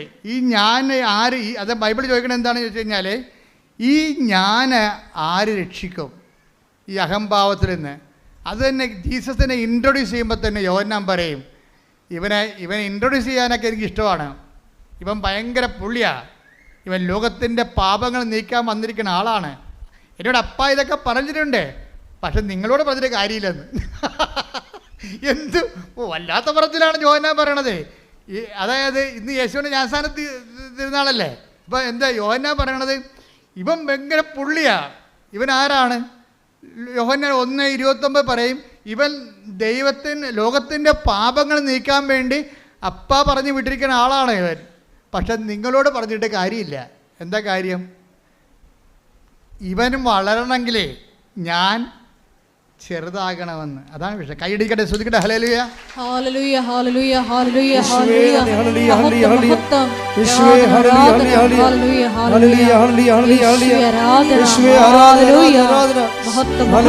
ഹല്ലേലൂയ,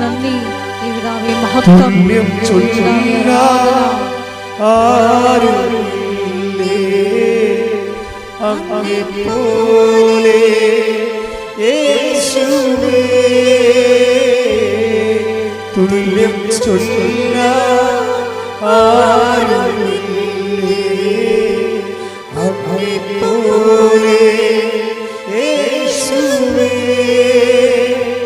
ജീവനേ സ്വന്തമേ അങ്ങേ മാറിൽ ചായുന്നു ഞാൻ. ജീവനേ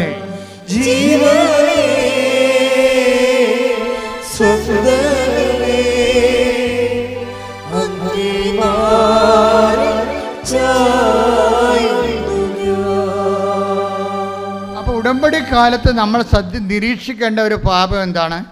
പാപത്തിൻ്റെ മേഖല. പാപം ഒറ്റയ്ക്ക് നിൽക്കത്തില്ല. ഞാൻ എന്നുള്ള സംഭവം നിലനിൽക്കുന്നിടത്തോളം കാലം ആ ഞാൻ ഉണ്ടാക്കുന്ന റിസൾട്ടിൽ പാപത്തിൻ്റെ ഒരു മേഖല ഉണ്ടാകും. അതാണ് അന്ധകാരത്തിൽ സ്ഥിതി ചെയ്തിരുന്ന ജനം ഒരു പ്രകാശം കണ്ടു എന്ന് 4:16 പറയുമ്പോൾ മരണത്തിൻ്റെ നിഴൽ വീണ മേഖലയിൽ താമസിക്കുന്നവർ, മരണത്തിൻ്റെ നിഴൽ വീണ മേഖലയാണ്. ഒരു പാപമായിട്ട് ഒരാൾക്കുണ്ടാകത്തില്ല. അതിലേറ്റവും വലിയ പാപം നിങ്ങൾ ഓർക്കും സെക്സാണെന്ന് വിചാരിക്കും. ബൈബിൾ സെക്സിനല്ല പ്രാധാന്യം കൊടുക്കുന്നത്. 6ാമത്തെ സ്ഥാനമേ സെക്സിനുള്ളൂ. നമ്മൾ പറഞ്ഞ് സെക്സ് ഒന്നാക്കിയതാണ്. മനസ്സിലായില്ലേ? കാര്യം ബൈബിളിൽ സെക്സ് എന്ന് പറഞ്ഞ സംഭവത്തിന് 6ാമത്തെ സ്ഥാനമേ ഉള്ളൂ. കാരണം 6ാമത്തെ കൽപ്പനയാണ് വ്യഭിചാരം ചെയ്തതെന്നുള്ളത്. വ്യഭിചാരം ചെയ്തെന്നുള്ള 6ാമത്തെ കൽപ്പനയാണ്. 1ാമത്തെ കൽപ്പന അല്ല. 1ാമത്തെ കൽപ്പന ആരാണ്? വേറെ ഒരു ഞാനുണ്ടെന്നാണ് പറയണത്. എന്താണ്? നിന്റെ കർത്താവ് ദൈവം ഞാനാകുന്നു. കൈയടിക്കട്ടെ, ശ്രദ്ധിക്കട്ടെ. ഹല്ലേലൂയ, ഹല്ലേലൂയ, ഹല്ലേലൂയ, ശ്രദ്ധിക്കട്ടെ. ഹല്ലേലൂയ. തുല്യം ചൊല്ല ആരുമില്ലേ അങ്ങെപ്പോലെ യേശുവേ. തുല്യം ചൊല്ല ആരുമില്ലേ അങ്ങെപ്പോലെ യേശുവേ. ജീവനേ സ്വന്തമേ അങ്ങേ മാറിൽ ചായുന്നു അല്ലാതെ മറ്റൊരു ദൈവം. Take the word of God. ശ്രദ്ധിക്കട്ടെ. ഹല്ലേലൂയ ഹല്ലേലൂയ ഹല്ലേലൂയ ഹല്ലേലൂയ എനിക്കില്ല ആരുമില്ലേ അങ്ങെപ്പോലെ യേശുവേ തുല്യം ചൊല്ലാൻ ആരുമില്ലേ അങ്ങെപ്പോലെ യേശുവേ ജീവനേ സുന്ദരമേ അങ്ങേ മാറി ചായുന്നു ഞാൻ. പുറപ്പാട് 20:3. പുറപ്പാട് 20:3. ഞാനല്ലാതെ വേറെ ദേവന്മാർ മറ്റൊരു ദേവന്മാർ നിനക്കുണ്ടാകരുത്. അതാണ് ഞാൻ. എന്താ ഇപ്പം പറയണത്? ഈ ഞാൻ എന്ന് പറയുന്ന ദൈവം നമ്മൾ വളരുകയും ഈ ജഡത്തിലുള്ള ഞാൻ ചെറുതാകുകയും ചെയ്യണം. ബൈബിളിൻ്റെ ഒരു ഇക്വേഷൻ അതാണ്. അതായത് ദൈവമാകുന്ന ഞാൻ എന്നിൽ വളരണം. ക്രിസ്തുവിന് അങ്ങനെ ഒരു ടെൻഡൻസി ഉണ്ട്. ക്രിസ്തു എല്ലാ കാലത്തും ഒരുപോലെ ഇരിക്കത്തില്ല. എന്താണ്? ക്രിസ്തുവിനെ നമുക്ക് ലഭിച്ചാൽ അതിൻ്റെ ടെൻഡൻസി എന്താണ്? വളർന്നുകൊണ്ടേയിരിക്കും നമ്മളിൽ. അപ്പോൾ എന്ത് ചെയ്യും? നമ്മൾ ഞാനെന്ന് പറയുന്ന ജഡിക ഞാൻ, എൻ്റെ ഇച്ഛാശക്തി, ഇപ്പം നമുക്കുണ്ടാകുന്ന വൈരാഗ്യങ്ങളില്ലേ, ബൈബിളിൽ ക്ഷമിക്കാനൊക്കെ പറയത്തില്ലേ? പിന്നെ എൻ്റെ പട്ടി ക്ഷമിക്കും. ഏത് പട്ടിക്കൊരു കാലം ഉണ്ടാകും. ഏത് പുളിച്ചും പൂക്കും. എൻ്റെ പുളിച്ചും പൂക്കും. അപ്പോൾ ഞാൻ അവിടെ ആരെങ്കിലും എന്തെങ്കിലും നമ്മൾ അവോയ്ഡ് ചെയ്ത് കഴിഞ്ഞാൽ ഉടനെ ഹർട്ടാകും നമ്മൾ. ഇതാണ് ഞാൻ, ജഡിക ഞാനെന്ന് പറയുന്നത്. ഈ ദൈവം നമ്മൾ വളർന്നു കഴിയുമ്പോൾ അതൊക്കെ നമ്മൾ കണ്ടില്ല കേട്ടില്ല എന്ന് വെക്കും. പോകാൻ പറ, പൊയ്ക്കട്ടെ, കളയട്ടത്. ദൈവനാമത്തിൽ നമ്മളത് കണ്ടില്ലെന്ന് വെക്കും. ഈ ക്ഷമ വളരുമ്പോൾ അതിൻ്റെ കൂടെ ക്ഷമ എന്ന് പറഞ്ഞാൽ എന്താണ്? സഹിക്കുന്ന സ്നേഹമാണ്. അതാരാണ്? ക്രിസ്തു തന്നെയാണ്. ക്രിസ്തുവിൻ്റെ അനുഭവ തലങ്ങളാണ് സഹിക്കുന്ന സ്നേഹം. ഇപ്പം സഹിക്കുന്ന സ്നേഹമാണ് നിന്നിൽ വളർന്നു വരണമെന്നുണ്ടെങ്കിൽ, ഇപ്പം നിൻ്റെ അയൽവാസി പല പരിപാടിയും കാണിച്ചിട്ടുണ്ട്. ഏറ്റവും വലിയ അയൽവാസി കാണിക്കുന്ന പരിപാടി എന്താണ്? വേസ്റ്റ് കൊണ്ടുപോകും നമ്മുടെ മുറ്റത്തിടും, അല്ലെങ്കിൽ നമ്മുടെ വെയിലിപ്പുറത്തിടും. നമ്മളില്ലാത്ത സമയത്ത് നോക്കി നമ്മുടെ സാധനം എടുത്തുകൊണ്ട് പോകും. എൻ്റെ അച്ഛൻ എങ്ങനെ പ്രാർത്ഥനയ്ക്ക് വരാണ്? മനുഷ്യൻ്റെ കണ്ണ് വെട്ടി അപ്പം അടിച്ചുകൊണ്ട് പോകുമെന്ന് പറയും. അതുകൊണ്ട് പ്രാർത്ഥനയ്ക്ക് വരാതെ നീ ഉരലെ കെട്ടിപ്പിടിച്ച് വീട്ടിയിരിക്കണവരുണ്ട് പാവത്തങ്ങൾ. കൊണ്ടേ തിന്നെ, നീ കൊണ്ടുപോയ കർത്താവ് എനിക്ക് തരുമെന്ന് പറഞ്ഞ് പോരണ്ടേ? അപ്പോൾ എന്താണ്? കർത്താവ് നിന്നെ വളരുന്നു. കൈയടിക്കട്ടെ. ഹല്ലേലൂയ ഹല്ലേലൂയ യേശുവേ നന്ദി. Hallelujah hallelujah hallelujah hallelujah hallelujah.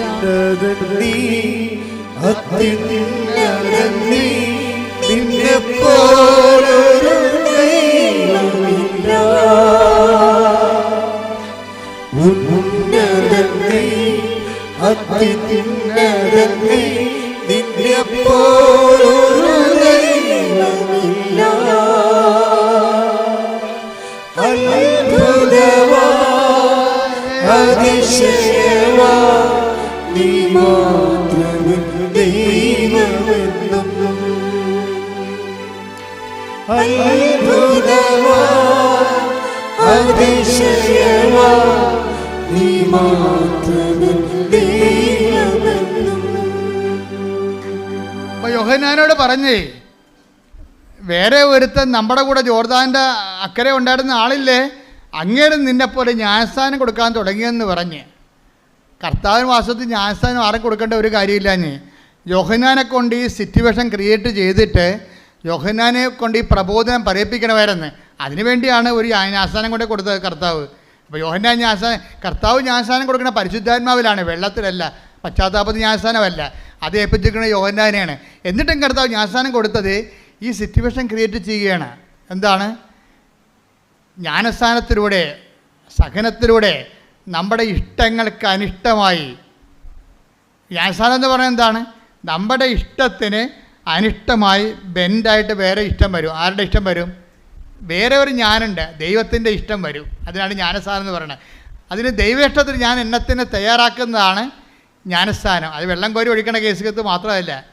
നീ ഒരു വെള്ളം കോരി ഒഴിച്ചില്ല, നിനക്ക് കർത്താവിനെ നിൻ്റെ ഹൃദയത്തിൽ വളരണം എന്ന് നീ ആഗ്രഹിച്ചാൽ, ദൈവത്തിൻ്റെ ഇഷ്ടത്തിന് വേണ്ടി നിൻ്റെ ഇഷ്ടം മാറ്റിവെക്കാൻ തീരുമാനിച്ചാൽ അപ്പോഴും നീ ജ്ഞാനസ്നാനപ്പെട്ടിരിക്കുന്നു. Hallelujah hallelujah hallelujah hallelujah hallelujah പുതിയൊരു ജനം നൽകുന്നു പരിശുദ്ധാത്മാവേ,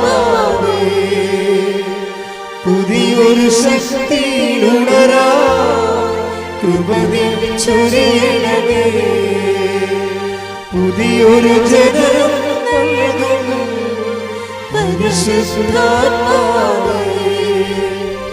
പുതിയൊരു ശക്തിയിലുണരാ കൃപ നീ ചൊരിയണമേ. പരിശുദ്ധാത്മാവേ എന്നിൽ നിറയണമേ, നിറഞ്ഞു കവിയണമേ, കവിഞ്ഞൊഴുകണമേ. പരിശുദ്ധാത്മാവേ എന്നിൽ നിറയണമേ, നിറഞ്ഞു കവിയണമേ, കവിഞ്ഞൊഴുകണമേ. അപ്പൊ എന്താ ജ്ഞാനസ്നാനം എന്ന് പറയണത്? നമ്മുടെ ഇഷ്ടത്തിനെതിരെ വേറെ ഒരു ഇഷ്ടം കയറി വരികയും അത് ദൈവനാമത്തിൽ നമ്മൾ സ്വീകരിക്കുമ്പോൾ അത് ദൈവേഷ്ടമായിട്ട് കൺവേർട്ട് ചെയ്യും. പറഞ്ഞ മനസ്സിലായില്ലേ? നമ്മുടെ ഇഷ്ടത്തിനെതിരെ വേറെ ഇഷ്ടം കയറി വരും, അത് ദൈവേഷ്ടമായി നമ്മൾ സ്വീകരിക്കുമ്പോൾ അതൊരു ജ്ഞാനസ്ഥാനമായിട്ട് മാറും. എന്താണ്? നിന്നെ പരിശുദ്ധാത്മാവ് നിറയാനുള്ള ഉപാധിയായി മാറും. ഇപ്പം നീ ഒരു കുഞ്ഞുടുപ്പ് തയ്പ്പിച്ചു, കുറച്ച് പൊട്ട് വാങ്ങിച്ച് വെച്ച്, കുറച്ച് കരിമഷി മേടിച്ച് വെച്ചു, കുറച്ച് കരിവളം മേടിച്ച് വെച്ചു. അപ്പോൾ നീ ഉടനെ പ്രഗ്നൻ്റ് ആണുള്ള അമ്മയാണെങ്കിൽ പറയും, എൻ്റെ കുഞ്ഞുവാ വരുമ്പോൾ ഞാൻ ആരുടെയും കൊതി തട്ടാതിരിക്കാൻ വേണ്ടി കരിവള ഇടിക്കും. വല്ല കാര്യമുണ്ടോ? കരിവള അന്ധവിശ്വാസമാണ്. നമ്മുടെ കരിവള ഇടാത്ത വല്ലവരും ഉണ്ടാ? എന്താ കരിവള കണ്ണ് തട്ടാതിരിക്കാൻ വേണ്ടിയിട്ടതാണ് സംഭവം. എൻ്റെ കുഞ്ഞിനെ വേറെ ആരെയും നോക്കരുതെന്ന്. എൻ്റെ കുഞ്ഞ് പറ്റിയിട്ടില്ലേ? ഞാൻ എൻ്റെ വരവ് കണ്ടില്ലേ? എൻ്റെ കുഞ്ഞിനെ വേറെ ആരും നോക്കരുത്, ആരും കണ്ണ് തട്ടരുത്, അതുകൊണ്ട് കരിവള ഇട്ടിട്ട് കരിമഷ കണ്ണൊക്കെ ഇങ്ങനെ എന്ത്. ചില കുഞ്ഞുങ്ങളെ കാണുമ്പോൾ പ്രാകൃത വേഷമാണ്.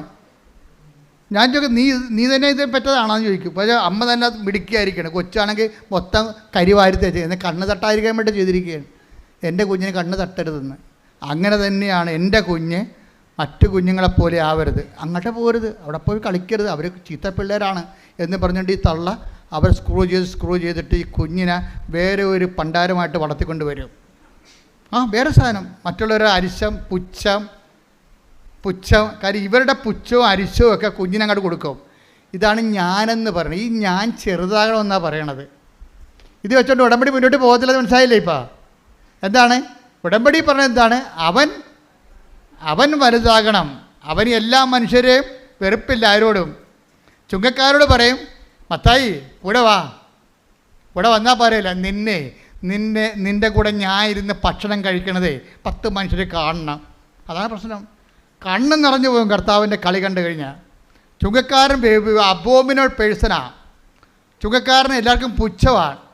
ഇവനെ കാണുന്നതിന് അവർ തുപ്പും.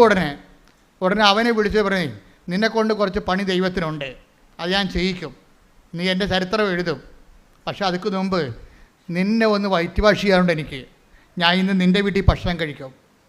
സഖ്യഭൂഷണൻ പറഞ്ഞു, നീ ചുങ്കക്കാരനാണ്, നിന്നെക്കുറിച്ച് അഭിപ്രായ വ്യത്യാസമുണ്ട് നാട്ടിൽ.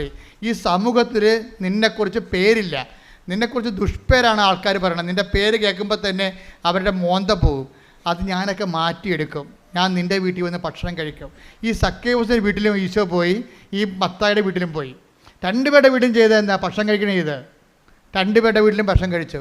അപ്പോൾ എന്താ? അവരെ മുഖ്യധാരത്തിലേക്ക് കൊണ്ടുവരികയാണ്. എൻ്റെ ദൈവപൈത ഓർക്കുക, നീ എത്ര മോശപ്പെട്ടതാണെന്ന് ഈ സമൂഹം പറഞ്ഞാലും ദൈവം നിന്നെ ആവശ്യപ്പെടുന്നുണ്ട്. കാര്യം എന്താണ്? നീ ദൈവത്തിൻ്റെതാണ്, ദൈവത്തിന് നിന്നെ വേണം. ശ്രുതിക്കട്ടെ ഹല്ലേലൂയ.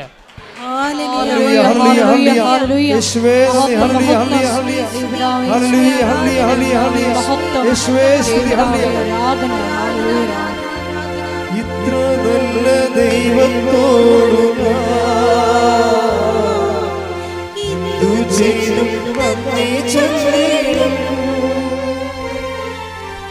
എന്റെ കൊച്ചു ജീവിതത്തെ കാഴ്ച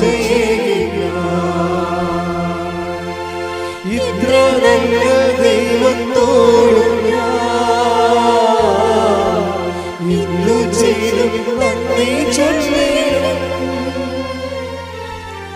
എന്റെ കൊച്ചു ജീവിതത്തെ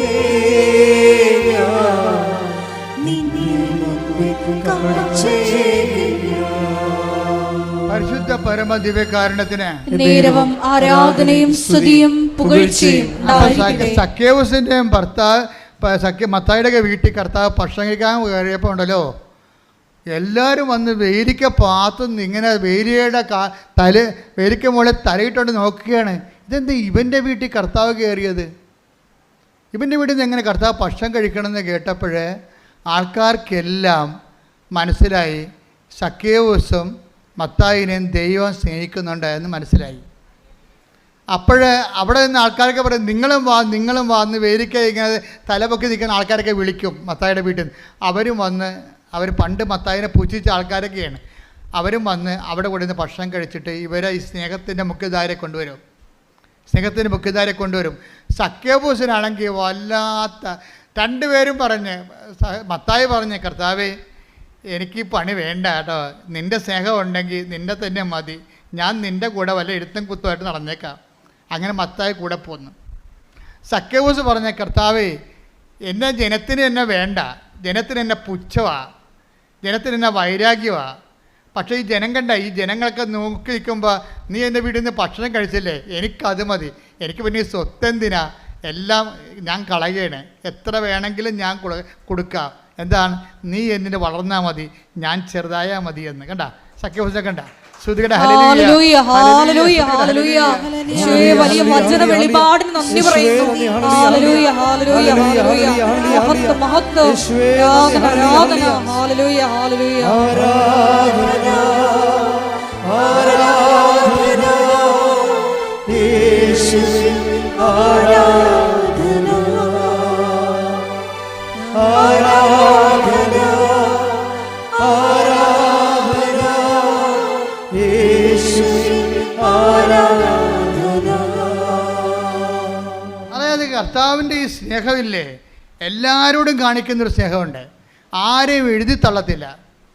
നീ ഒരു ഭയങ്കരമായ നിൻ്റെ സമൂഹവും സഭയും ഒക്കെ നിന്നെ ഇങ്ങനെ മാർജിനലൈസ് ചെയ്താലും കർത്താവ് മാർജിനലൈസ് ചെയ്യത്തില്ല.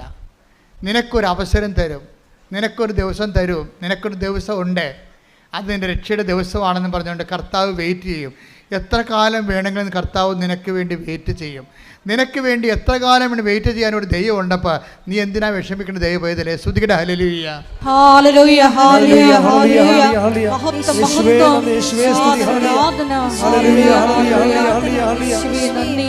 യേശുവേ ആരാധന ആരാധന യേശുവേ ആരാധന. അതായത് സ്നേഹത്തിലെ എല്ലാവരും പറയുവേ, എൻ്റെ ഒരു പഴയ സ്നേഹിതനാണ്, ഇപ്പം ഞങ്ങൾ കണ്ടുമുട്ടിയിട്ട് കുറേ നാളായി. അതാണ് സംഭവം. അതായത് ഇപ്പോൾ അവർ നമ്മൾ കമ്മ്യൂണിക്കേഷൻ ഇല്ല. വാട്സപ്പൊക്കെ എടുത്ത് നോക്കുമ്പോഴേ പണ്ട് എന്നാ വിളിച്ചത് 2022 ഒരു മെസ്സേജ് വന്നതാണ്. ഇപ്പം ഞങ്ങൾ തമ്മിൽ കോണ്ടാക്റ്റ് ഒന്നും ഇല്ല. പക്ഷേ ഇപ്പം ഇത് നിൻ്റെ വിഷയമായത് കൊണ്ട് ഞാനൊന്ന് പറഞ്ഞു നോക്കാം, ചിലപ്പോൾ ശരിയാവും, ചിലപ്പോൾ ശരിയാകത്തില്ലെന്ന് പറയും. പക്ഷേ അങ്ങനെ ഒരു പഴയ സ്നേഹത്തിൻ്റെ ഓൾഡ് സ്റ്റോക്ക് എന്നില്ലേ നമുക്കൊക്കെ ഉണ്ട്. പക്ഷേ ദൈവത്തിൻ്റെ സ്നേഹത്തിൻ്റെ ഓൾഡ് സ്റ്റോക്കില്ല. അത് എപ്പോഴെന്ന് പറയും, നമുക്കൊക്കെ ഉണ്ട്. എൻ്റെ ഒരു പഴയ സ്നേഹിതയായിരുന്നു, ഞങ്ങൾ ഒരുമിച്ച് പഠിച്ചതാണ്, ഇപ്പം എവിടെയാണോ ആവോ. നമ്മളങ്ങനെയല്ല പറയണത്. എൻ്റെ ഒരു പഴയ സ്നേഹിതയായിരുന്നു, കോളേജിൽ ഞങ്ങൾ ഒരുമിച്ചുണ്ടായിരുന്നു, ഇപ്പം എവിടെയാണോ ആവോ എന്നാണ് നമ്മൾ പറയണത്. പക്ഷേ ദൈവം പറയത്തില്ല, എനിക്ക് പണ്ടൊരു സ്നേഹിത ഉണ്ടായിരുന്നു, ഇപ്പം എവിടെയാണോ ആവോ. അങ്ങനെ ദൈവം നിന്നോട് പറയത്തില്ല. ദൈവം പറയും, ഇപ്പോഴും എൻ്റെ കൂടെ ഉണ്ടെന്ന്. അതാണ് പറയുന്നത്, ഓരോ പ്രഭാതത്തിലും അവൻ്റെ നിന്നോടുള്ള സ്നേഹം പുതിയതാണെന്ന്. ശ്രുതികട്ടെ ഹല്ലേലൂയ ഹല്ലേലൂയ ഹല്ലേലൂയ ഹല്ലേലൂയ. വിലാപങ്ങൾ 3:22 വിലാപങ്ങൾ വിലപിച്ചുകൊണ്ട് പ്രവാചകൻ പറയണത് എന്താണെന്ന് നോക്കിയേ. കർത്താവിന്റെ സ്നേഹം ഒരിക്കലും അസ്തമിക്കുന്നില്ല. പറഞ്ഞ കർത്താവിന്റെ സ്നേഹം ഒരിക്കലും അസ്തമിക്കുന്നില്ല. അവിടുത്തെ കാരുണ്യം അവസാനിക്കുന്നില്ല. ഓരോ പ്രഭാതത്തിലും അത് പുതിയതാണ്. അവിടുത്തെ വിശ്വസ്തത ഉന്നതമാണ്. കണ്ടില്ലേ, ഉടമ്പടി വിശ്വസ്തത എന്ന് പറയുന്നത് എന്താണ്?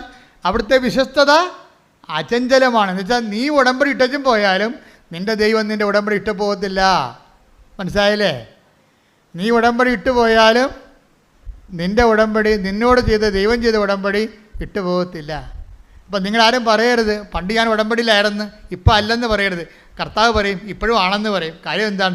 എനിക്ക് നിന്നോടുള്ള സ്നേഹം ഓരോ പ്രഭാതത്തെയും പുതിയതാണ്. കൈയടിക്കട്ടെ. ഹല്ലേലൂയ ഹല്ലേലൂയ ഹല്ലേലൂയ ഹല്ലേലൂയ യേശുവേ നന്ദി, ഹല്ലേലൂയ ഹല്ലേലൂയ ഹല്ലേലൂയ ഹല്ലേലൂയ യേശുവേ ആരാധന ആരാധന ആരാധന ഹല്ലേലൂയ ഹല്ലേലൂയ ഹല്ലേലൂയ മഹത്വം. ഈ ദൈവസ്നേഹം ഉണ്ടല്ലോ മക്കളെ, ഈ ദൈവസ്നേഹം ഇപ്പം നിങ്ങൾ കേട്ടില്ലേ? മനസ്സിലായില്ലേ? പാപത്തേക്കാൾ വലുതാണ് ദൈവത്തിൻ്റെ സ്നേഹം. അപ്പോൾ ദൈവത്തിൻ്റെ സ്നേഹത്തേക്കാൾ വലുതാണ് പാപമെന്ന് പറയരുത്. എന്താണ്? പാപത്തേക്കാൾ വലുതാണ് ദൈവത്തിൻ്റെ സ്നേഹം. ഉടമ്പടി ഉദ്ഘോഷിക്കുന്നത് അതാണ്. ഈ പാപത്തേക്കാൾ വലുതായ ദൈവത്തിൻ്റെ സ്നേഹത്തിൻ്റെ പരിധിയിലാണ് നീ നിൽക്കണത്. നീ ഔട്ട് ഓഫ് റേഞ്ച് അല്ല. പിശാചാണ് പറഞ്ഞത് നീ ഔട്ട് ഓഫ് റേഞ്ച് ആണെന്ന്.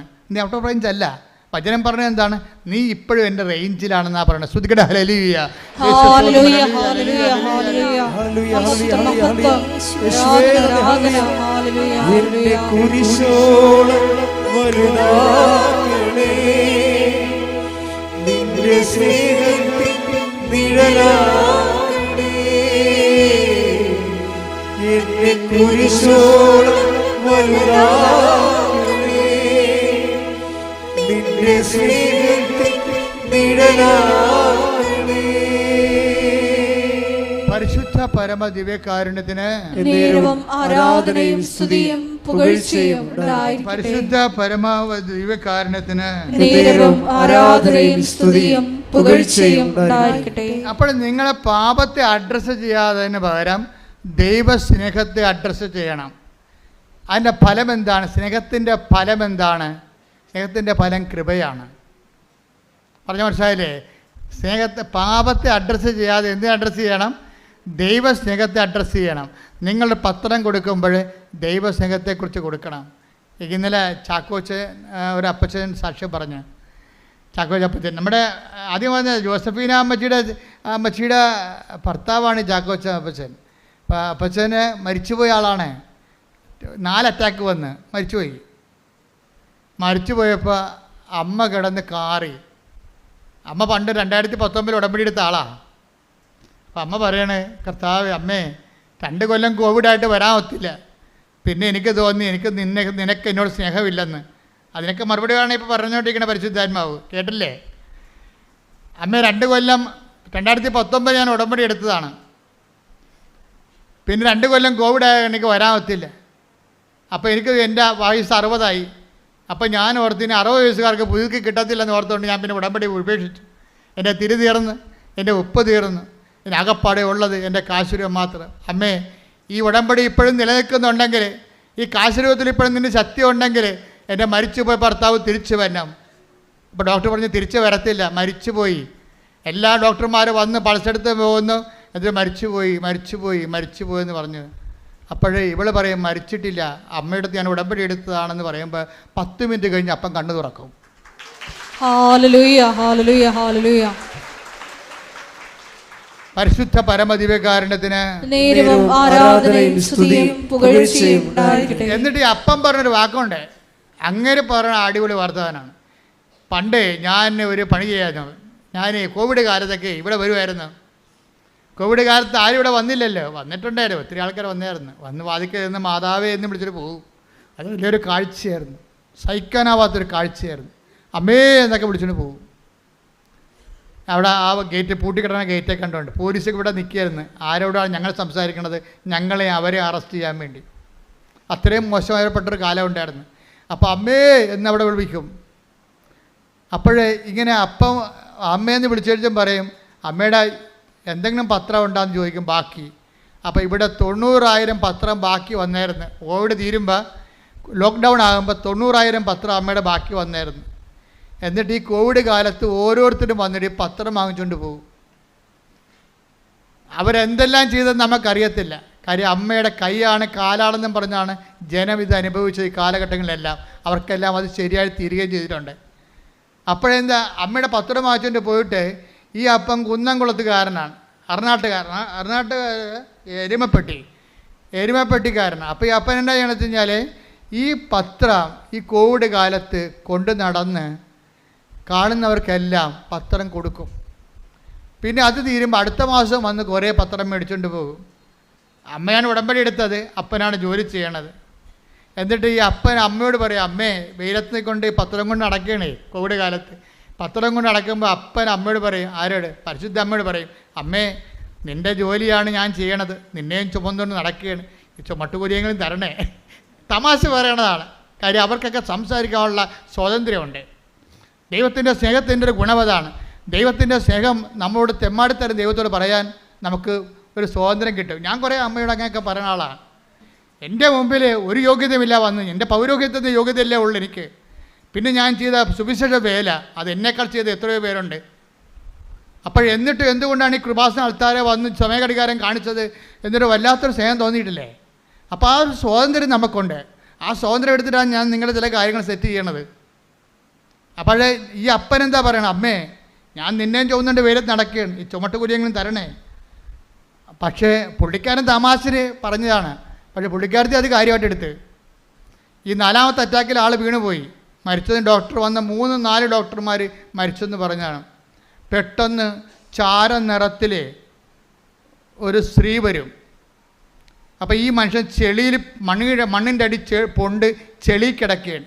ഈ ചാര നിറത്തിൽ ചെളിയിലോട്ട് ഇറങ്ങി നിന്നിട്ട് ഈ മനുഷ്യൻ്റെ കയ്യെ കൂടി പിടിച്ച് വലിച്ച് മേലായിട്ട് പുറത്തോട്ട് എടുക്കണ ഇയൊക്കെ ഓർമ്മയുണ്ട്. അപ്പോൾ ഇയാളുടെ കണ്ണ് തുറക്കും.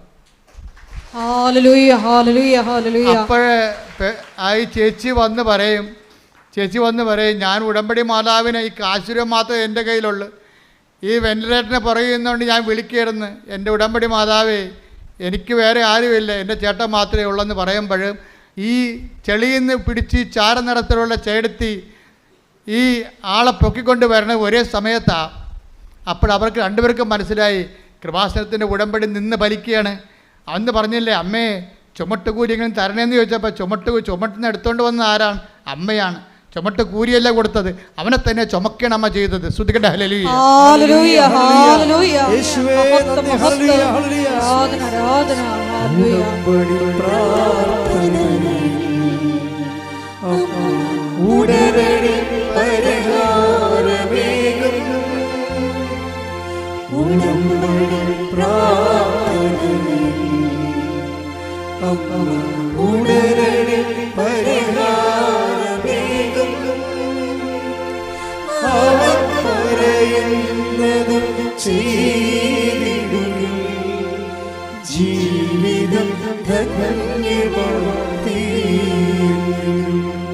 പരിശുദ്ധ പരമദിവ്യകാരുണ്യത്തിന് ആരാധനയും സ്തുതിയും പുകഴ്ചയും. എന്നിട്ട് ചാക്കോപ്പച്ചൻ പറയുന്ന സാക്ഷ്യം ഞങ്ങൾ ഇന്ന് അപ്പ് ചെയ്യും കേട്ടോ, നിങ്ങളത് കേൾക്കണം. ഭയങ്കര സാക്ഷ്യമാണ്.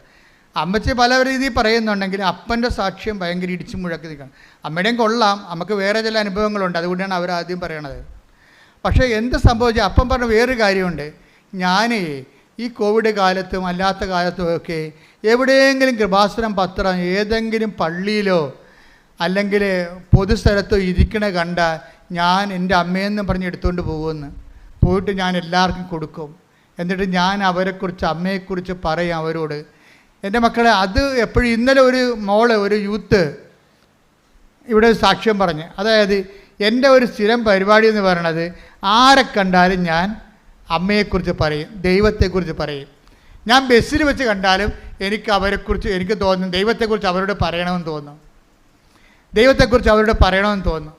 ഇത് ശരിക്കും പറഞ്ഞാൽ നിങ്ങൾ ഓർക്കുക, അതായത് നിങ്ങൾക്ക് അങ്ങനെ ആരെ കണ്ടാലും ദൈവത്തെക്കുറിച്ച് പറയണം അല്ലെങ്കിൽ ദൈവത്തിൻ്റെ അടയാളങ്ങളെക്കുറിച്ച് പറയണം എന്ന് തോന്നിയാൽ അതിൻ്റെ അർത്ഥം എന്താണെന്നറിയാവോ? നിങ്ങൾ അനുഗ്രഹത്തിൻ്റെ കാലം കഴിഞ്ഞു എന്നതിൻ്റെ അർത്ഥം. പിന്നെ എന്താ കാലം? നിങ്ങൾക്ക് കൃപയുടെ കാലം തുടങ്ങി. കൃപ വരുമ്പോഴാണ് മറ്റുള്ളവരോട് ദൈവത്തെക്കുറിച്ച് പറയാൻ തോന്നണതെന്നാണ് ബൈബിൾ പറയണത്. Like the word of God. ശ്രുതികട അല്ലെങ്കിൽ 14:26 ശ്രുതികട. നടപടി പുസ്തകം 14:26 അപ്പോസ്തല പ്രവർത്തനങ്ങൾ 14:26. അപ്പോസ്തല പ്രവർത്തനം 14:26. അവിടെ നിന്ന് അന്ത്യോക്യയിലേക്ക് കപ്പൽ കയറി തങ്ങൾ നിർവഹിച്ച ദൗത്യത്തിന് ആവശ്യമായിരുന്ന ദൈവകൃപയ്ക്ക് അവർ ഭരമേൽപ്പിക്കപ്പെട്ടത് അവിടെ വെച്ചാണല്ലോ. അപ്പോൾ അവരെ ഏൽപ്പിച്ച ദൗത്യം എന്ന് പറയുന്നത് എന്താണ്? ക്രിസ്തുവിനെ കൈമാറുന്നതാണ്. ഒരാൾ ആ ക്രിസ്തുവിനെ കൈമാറുന്നതിന് എന്താ നമുക്ക് വേണ്ടത്? അനുഗ്രഹമല്ല വേണ്ടത്, അത് ഫിസിക്കൽ ഫേവേഴ്സാണ്. നമ്മുടെ ബോഡിക്ക് മാത്രമേ ഉപകരിക്കാൻ പറ്റത്തുള്ളൂ. ക്രിസ്തുവിനെ കൈമാറ്റാൻ വേണ്ട ദൈവശക്തിയാണ് വേണ്ടത്. അതിനെന്ത് വേണം? ദൈവസ്നേഹവും ദൈവശക്തിയും. കാര്യം ദൈവശക്തി ഉണ്ടാകത്തില്ല പെട്ടെന്ന്. ദൈവസ്നേഹം ഒരാളുടെ വ്യക്തിയിൽ വർദ്ധിക്കുമ്പോഴാണ് ദൈവശക്തി അപ്ലോഡ് ചെയ്യണത്. അതെപ്പോഴും ഓർത്തേക്കണം. അപ്പോൾ നിങ്ങൾ ലക്ഷ്യം വെക്കേണ്ടത് എന്തിനാണ്? ദൈവസ്നേഹത്തിനാണ് ലക്ഷ്യം വെക്കേണ്ടത്. എന്ത് ചെയ്താലും ഏത് ദൗത്യം ചെയ്താലും കർത്താവേ നിൻ്റെ സ്നേഹത്തെ നിറയാൻ ഇത് ഉപാധിയാക്കണമെന്ന് പ്രാർത്ഥിക്കണം. കർത്താവേ നിന്റെ സ്നേഹത്തിൽ നിറയാൻ എന്റെ ഉടമ്പടി പ്രവർത്തനങ്ങളെ നീ ഉപാധിയാക്കിക്കൊണ്ട് നിന്റെ സ്നേഹത്താൽ നിറഞ്ഞുകൊണ്ട് നിന്റെ കൃപയുടെ പ്രയോക്താക്കളാക്കാൻ എന്നെ അനുഗ്രഹിക്കണമേ. അപ്പൊ കൃപ ദൈവത്തിനെ കൈമാറാൻ തുടങ്ങുമ്പോൾ ഇപ്പം നിങ്ങൾക്ക് ഒരു പത്രം കൊടുക്കാൻ സന്തോഷം തോന്നിയാൽ അപ്പോൾ ഓർക്കുക ദൈവകൃപയിലേക്ക് നിങ്ങൾ പ്രവേശിച്ചെന്ന്. മനസ്സിലായില്ലേ?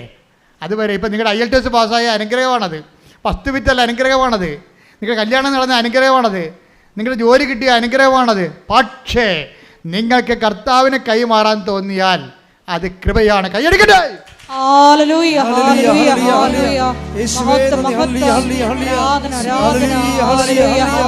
പരിശുദ്ധ പരമ ദിവ്യകാരുണ്യത്തിന് പരിശുദ്ധ പരമ ദിവ്യകാരുണ്യത്തിന് പരിശുദ്ധ പരമ ദിവ്യകാരുണ്യത്തിന്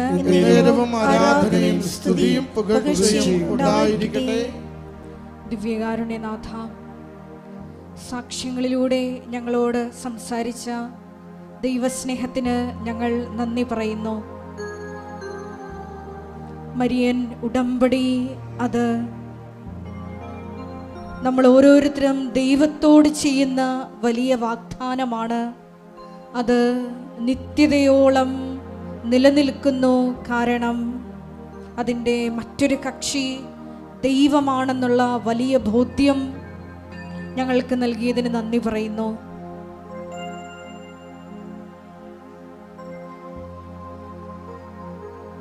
ചാക്കോ എന്ന വലിയ അപ്പച്ചൻ്റെ സാക്ഷ്യം ഞങ്ങൾ ശ്രവിക്കുകയായിരുന്നു. 2019 വിശ്വസ്തതാപൂർവം ചെയ്ത മരിയൻ ഉടമ്പടിയുടെ പ്രതിഫലനങ്ങൾ വർഷങ്ങൾക്കിപ്പുറം 4ാമത്തെ ഹാർട്ട് അറ്റാക്കിൽ ജീവൻ തിരിച്ചു കൊടുത്തുകൊണ്ടാണ് ദൈവമാതാവ് ആ മകനോട് കരുണ കാണിച്ചത്. മരണത്തിൻ്റെ നിഴൽ വീണ് താഴ്വരയിൽ കിടന്നിരുന്ന ജനത ഒരു വലിയ പ്രകാശം കണ്ടു. അതേ ജീവിതത്തിലേക്ക്, വീണ്ടും നിത്യജീവിതത്തിലേക്കാണ് വലിയ സാക്ഷ്യമായി ആ മകനെ അമ്മ തിരിച്ചു വിളിച്ചത്. ഈശോയെ, ഞങ്ങൾ എടുത്തിരിക്കുന്ന മരിയൻ ഉടമ്പടിയുടെ ഏറ്റവും വലിയ അകക്കാമ്പ് സുവിശേഷ പ്രഘോഷണമാണ്, ക്രിസ്തു കൈമാറ്റമാണ് എന്ന ബോധ്യം ഞങ്ങൾക്ക് ഈ ആരാധനയിലൂടെ നൽകിയതിന് നന്ദി പറയുന്നു. ദൈവകൃപ ഒരു വ്യക്തിയിൽ വന്ന് നിറയുമ്പോഴാണ് ഈശോയെ സുവിശേഷ കൈമാറ്റത്തിനുള്ള വലിയ ദൗത്യം ഞങ്ങൾക്ക് നിർവഹിക്കാൻ കഴിയുക എന്ന് തിരുവചനത്തിലൂടെ അങ്ങ് ബോധ്യപ്പെടുത്തി ഞങ്ങൾക്ക് തന്നുവല്ലോ. ഈ ആരാധനയിലൂടെ മത്തായിയുടെ സുവിശേഷം 6:33 അനുസരിച്ചുകൊണ്ട് ആദ്യം അവിടുത്തെ രാജ്യവും അവിടുത്തെ നീതിയും അന്വേഷിച്ചുകൊണ്ട് ബാക്കിയുള്ളതെല്ലാം ഈശോയെ നീ ചേർത്ത് നൽകുമെന്ന് വിശ്വാസത്തോടെ ദൈവസ്നേഹത്തോടെ മുന്നേറുവാൻ ഈ ആരാധനയിലൂടെ ഞങ്ങൾക്ക് പ്രത്യേകമായ കൃപ നൽകണമേ. സുവിശേഷ കൈമാറ്റത്തിനുള്ള വലിയ കൃപ നൽകണമേ. ആരെ കണ്ടാലും ഒരവസരം കിട്ടിയാൽ ഈശോയെ നിന്റെ നാമം മഹത്വപ്പെടുത്തുവാൻ, അത് ഇടയാക്കുവാൻ ഈശോയെ ആ സമയം പ്രയോജനപ്പെടുത്തുവാൻ പ്രത്യേകമായ കൃപ ഞങ്ങൾക്ക് നൽകണമേ. കാരുണ്യ പ്രവർത്തനങ്ങളിലൂടെയും മറ്റ് ഉടമ്പടി നിബന്ധനകൾ വിശ്വസ്താപൂർവം പാലിക്കുന്നതിലൂടെയും എല്ലാം ഈശോയെ നിന്റെ നാമം പ്രത്യേകമായി മറ്റുള്ളവരുടെ മുമ്പിൽ മഹത്വപ്പെടുത്തുവാൻ ഈ ആരാധനയിലൂടെ ഞങ്ങളെ തിരഞ്ഞെടുത്ത് അഭിഷേകം ചെയ്യണമേ. നാളിതുവരെ കൃപാസനത്തിൽ വന്ന് മരിയൻ ഉടമ്പടിയെടുത്ത് പോയിട്ടും സാക്ഷ്യം പറയാനുള്ള കൃപ ശക്തി ലഭിക്കാത്ത മക്കളെ ഈ സമയം പ്രത്യേകമായി അൾത്താരയിൽ സമർപ്പിച്ച് പ്രാർത്ഥിക്കുന്നു. ഈശോയെ നിന്നെ ഏറ്റുപറയുക എന്നുള്ളത് അതൊരു കൃപയാണെന്ന് വചനത്തിലൂടെ ഞങ്ങൾക്ക് ബോധ്യപ്പെട്ടതനുസരിച്ച് എത്രയും വേഗം ആ സാക്ഷ്യങ്ങൾ കർത്താവിനുള്ള കാഴ്ചയായി വന്ന് ഈ അൾത്താരയിൽ അർപ്പിച്ച് ലോകത്തിന് മുമ്പിൽ നിന്നെ മഹത്വപ്പെടുത്തുവാൻ ആ മക്കളെ കൂടി ഈശോയെ കൃപയാൽ അഭിഷേകം ചെയ്യണമേ എന്ന് ഞങ്ങൾ പ്രാർത്ഥിക്കുന്നു. ഓരോ നിമിഷവും മരിയൻ ഉടമ്പടിയിൽ വിശ്വസ്താപൂർവം മുന്നേറിക്കൊണ്ട് നിന്റെ നാമത്തെ മഹത്വപ്പെടുത്തി ജീവിക്കുവാൻ ഒരിക്കൽ കൂടി ഞങ്ങളെ അഭിഷേകം ചെയ്യണമേ എന്ന് പ്രാർത്ഥിച്ചുകൊണ്ട് നമുക്ക് ഇരുകരങ്ങൾ ഉയർത്തി സ്തുതിക്കാം. ഹല്ലേലൂയ, മഹത്വം മഹത്വം, ആരാധന ഹല്ലേലൂയ ഹല്ലേലൂയ ആരാധന, മഹത്വം മഹത്വം, ആരാധന ആരാധന, ഹല്ലേലൂയ ഹല്ലേലൂയ. ഓ ദിവ്യകാരുണ്യനാഥ, ഉടമ്പടിയുടെ ലക്ഷ്യം ഉടമ്പടി മാത്രമെന്ന ആരാധനയിലൂടെ അവിടുന്ന് ഞങ്ങളെ എന്നറിയിച്ചുവല്ലോ. അവിടുത്തെ ഉടമ്പടിയെ സ്നേഹത്തോടു കൂടി സമീപിക്കുവാൻ ഞങ്ങളെ സഹായിക്കണമേ. പരിശുദ്ധ കൃപാസന മാതാവിൻ്റെ തിരുസന്നിധിയിൽ ആഗ്രഹത്തോടും ശരണത്തോടും ഞങ്ങൾ അണയുമ്പോൾ അങ്ങയെ കൈമാറുവാനുള്ള ശക്തിയും സ്നേഹവും ഞങ്ങളിൽ നിറയ്ക്കുവാൻ അവിടുന്ന് തിരുവുള്ളമാകണമേ.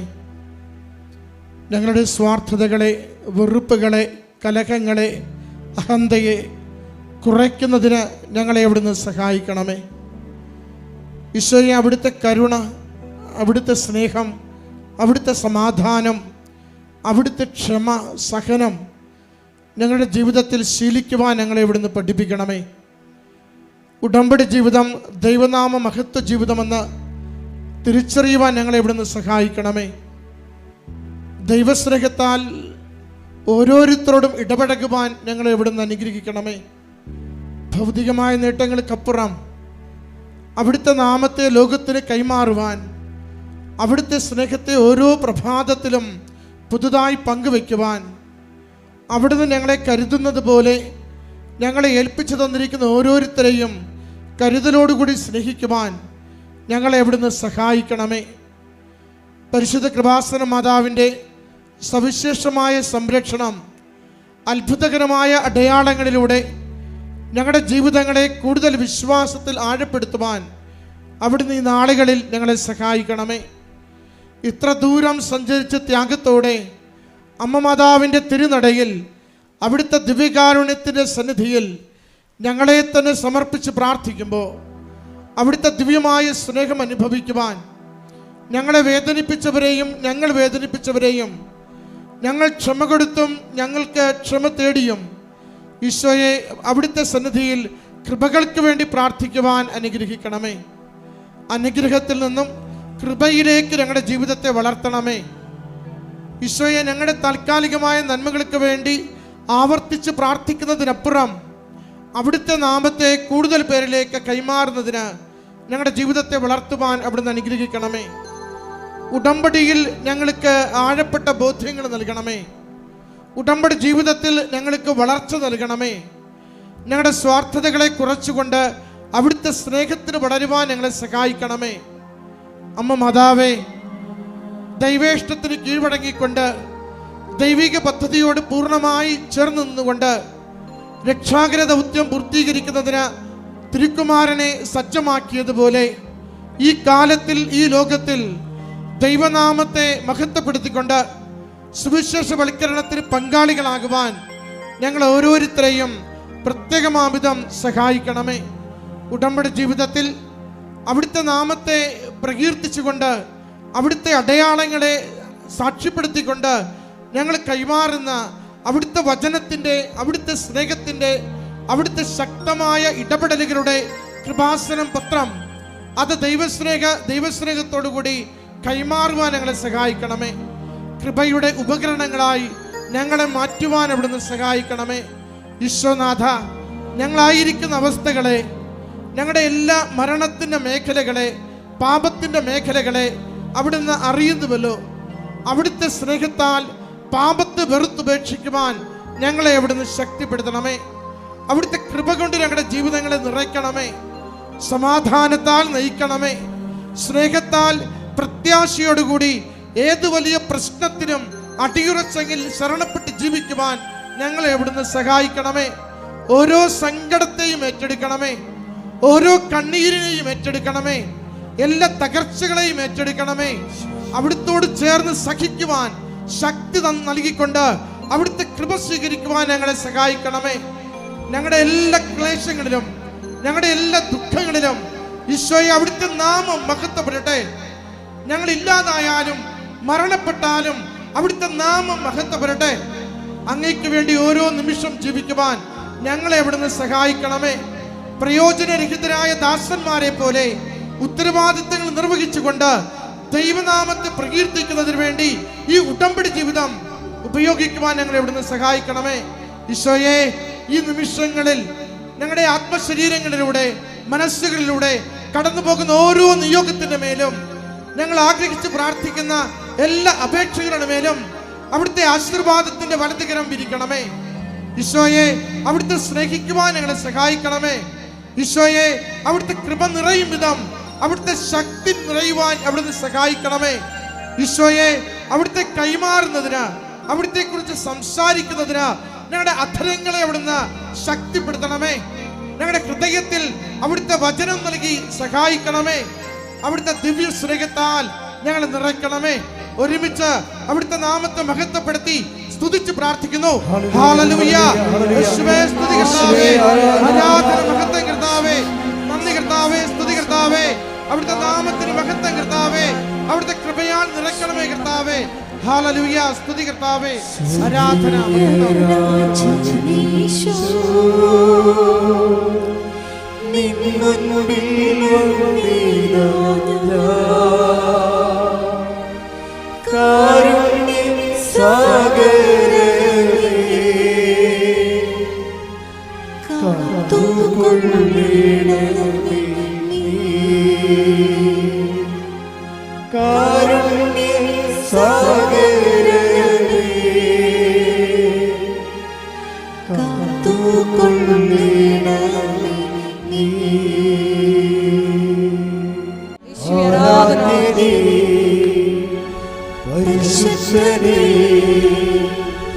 പരമോന്നതാ യേശുവേ, അണയുന്നു ഞാൻ തിരുമുൻപിലാ, അനിവോടെ എന്നെ നോക്കണമേ.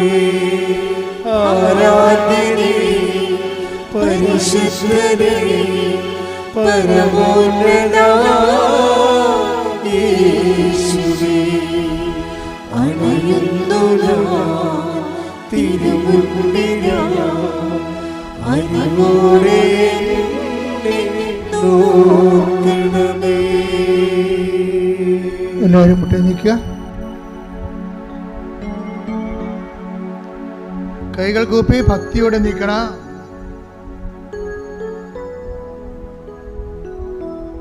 വലിയ അഭിഷേകം കൊണ്ട് കർത്താവ് നിങ്ങൾ നിറക്കുന്ന സമയമാണ്.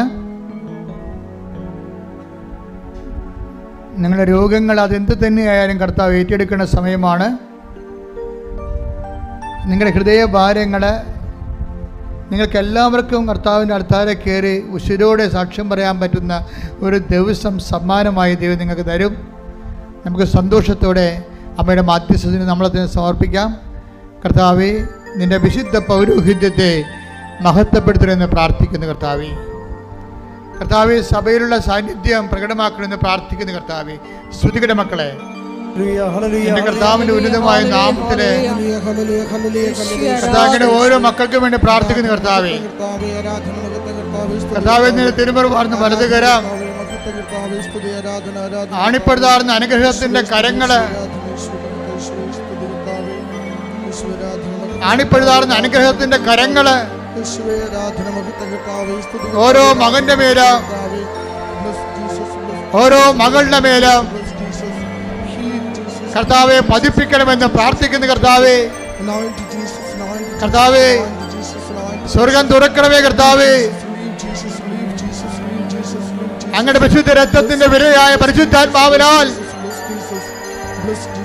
അങ്ങയുടെ മക്കളെ നിറക്കണമെന്ന് പ്രാർത്ഥിക്കുന്നു. കർത്താവേ, അസ്ഥിരോഗികള്, നടുവേദനക്കാര്, ഇടുപ്പല് വേദനയുള്ളവര്, സന്ധിബന്ധങ്ങൾ മരവിപ്പുള്ളവര്, മാംസപേശികളുടെ വേദനയുള്ളവർ, നീർക്കെട്ടലുള്ളവര്, വാതരോഗികള് കർത്താവിന്റെ നാമത്തിൽ സൗഖ്യം പ്രാപിക്കട്ടെ. ഈശോ, ഈശോ, ഈശോ, നിന്റെ വിശുദ്ധ പൗരോഹിത്യത്തെ മഹത്വപ്പെടുത്തണമേ. കണ്ണുനീരോടെയാണ് അവർ വരുന്നത്.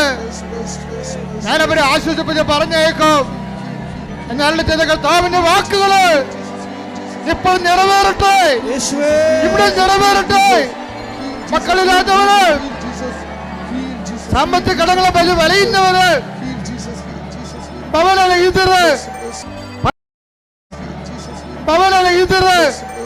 പഠിക്കുവാൻ നിവൃത്തിയില്ലാത്ത കുഞ്ഞുങ്ങള്,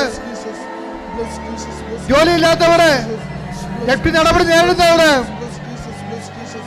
നാട്ടിലെ ജോലിക്കും വിദേശ ജോലിക്കും തടസ്സമുള്ളവര്, പാർപ്പിടമില്ലാത്തവര്, തലചായ്ക്കാൻ ഇടമില്ലാത്തവര്, സമാധാനമില്ലാത്തവര്, മാതാപിതാക്കന്മാര്, ഭാര്യാഭർത്താക്കന്മാര് പിരിച്ചു താമസിക്കുന്നവര്, കർത്താവിന്റെ നാമത്തിൽ മാരകമായ തടസ്സങ്ങള്, ജീവിത ദുരിതങ്ങള് യേശുവിന്റെ നാമത്തിൽ മാറിപ്പോകട്ടെ.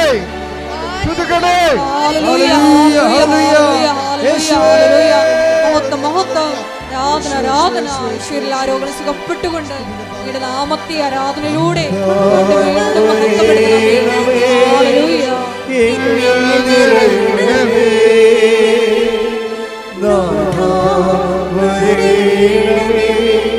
സൗഖ്യം നൽകണമേ,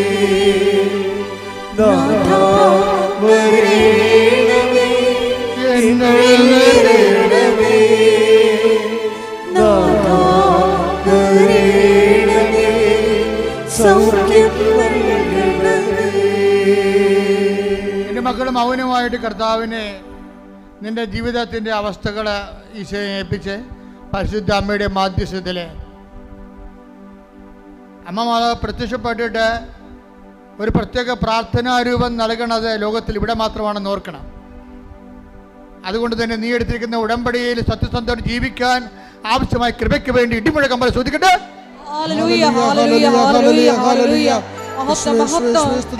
അധിക കൃപ നൽകണമേ.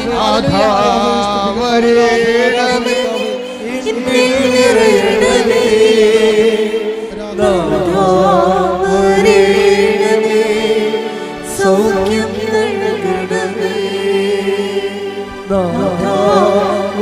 നൽകണമേ, എന്നിൽ നിറയണമേ,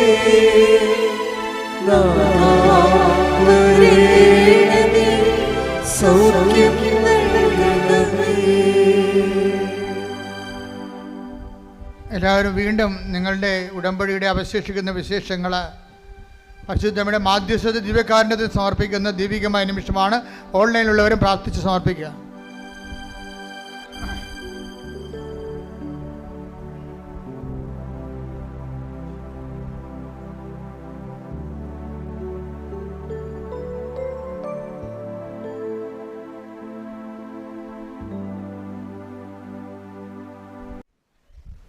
ഒരിക്കൽ കൂടി മരിയനോട് മുമ്പിൽ സമർപ്പിച്ചിരിക്കുന്ന എല്ലാ വിഷയങ്ങളും ദൈവമാതാവിൻ്റെ മധ്യസ്ഥയിൽ ദിവ്യകാരുണ്യ സന്നിധിയിൽ സമർപ്പിച്ച് ഒരു നിമിഷം നമുക്ക് മൗനമായിട്ട് പ്രാർത്ഥിക്കാം.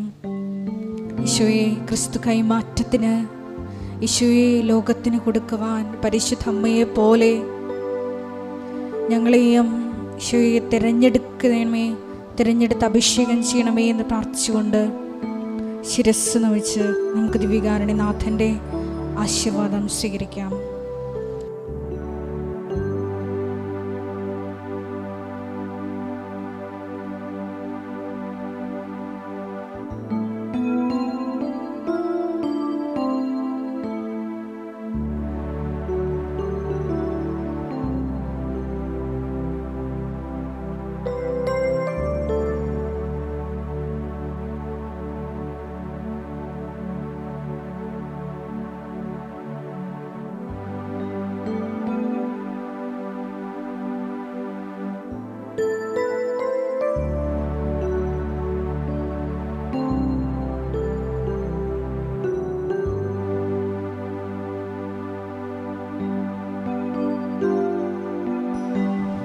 പരിശുദ്ധ പരമമാ ദിവ്യകാരുണ്യമേ,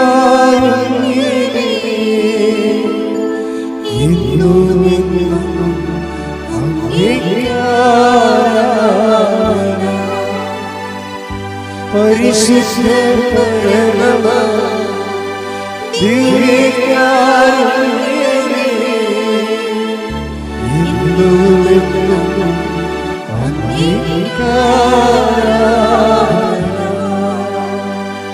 പരിശുദ്ധ പരമമാ ദിവ്യകാരുണ്യമേ, എന്നുമെന്നും അങ്ങേക്ക്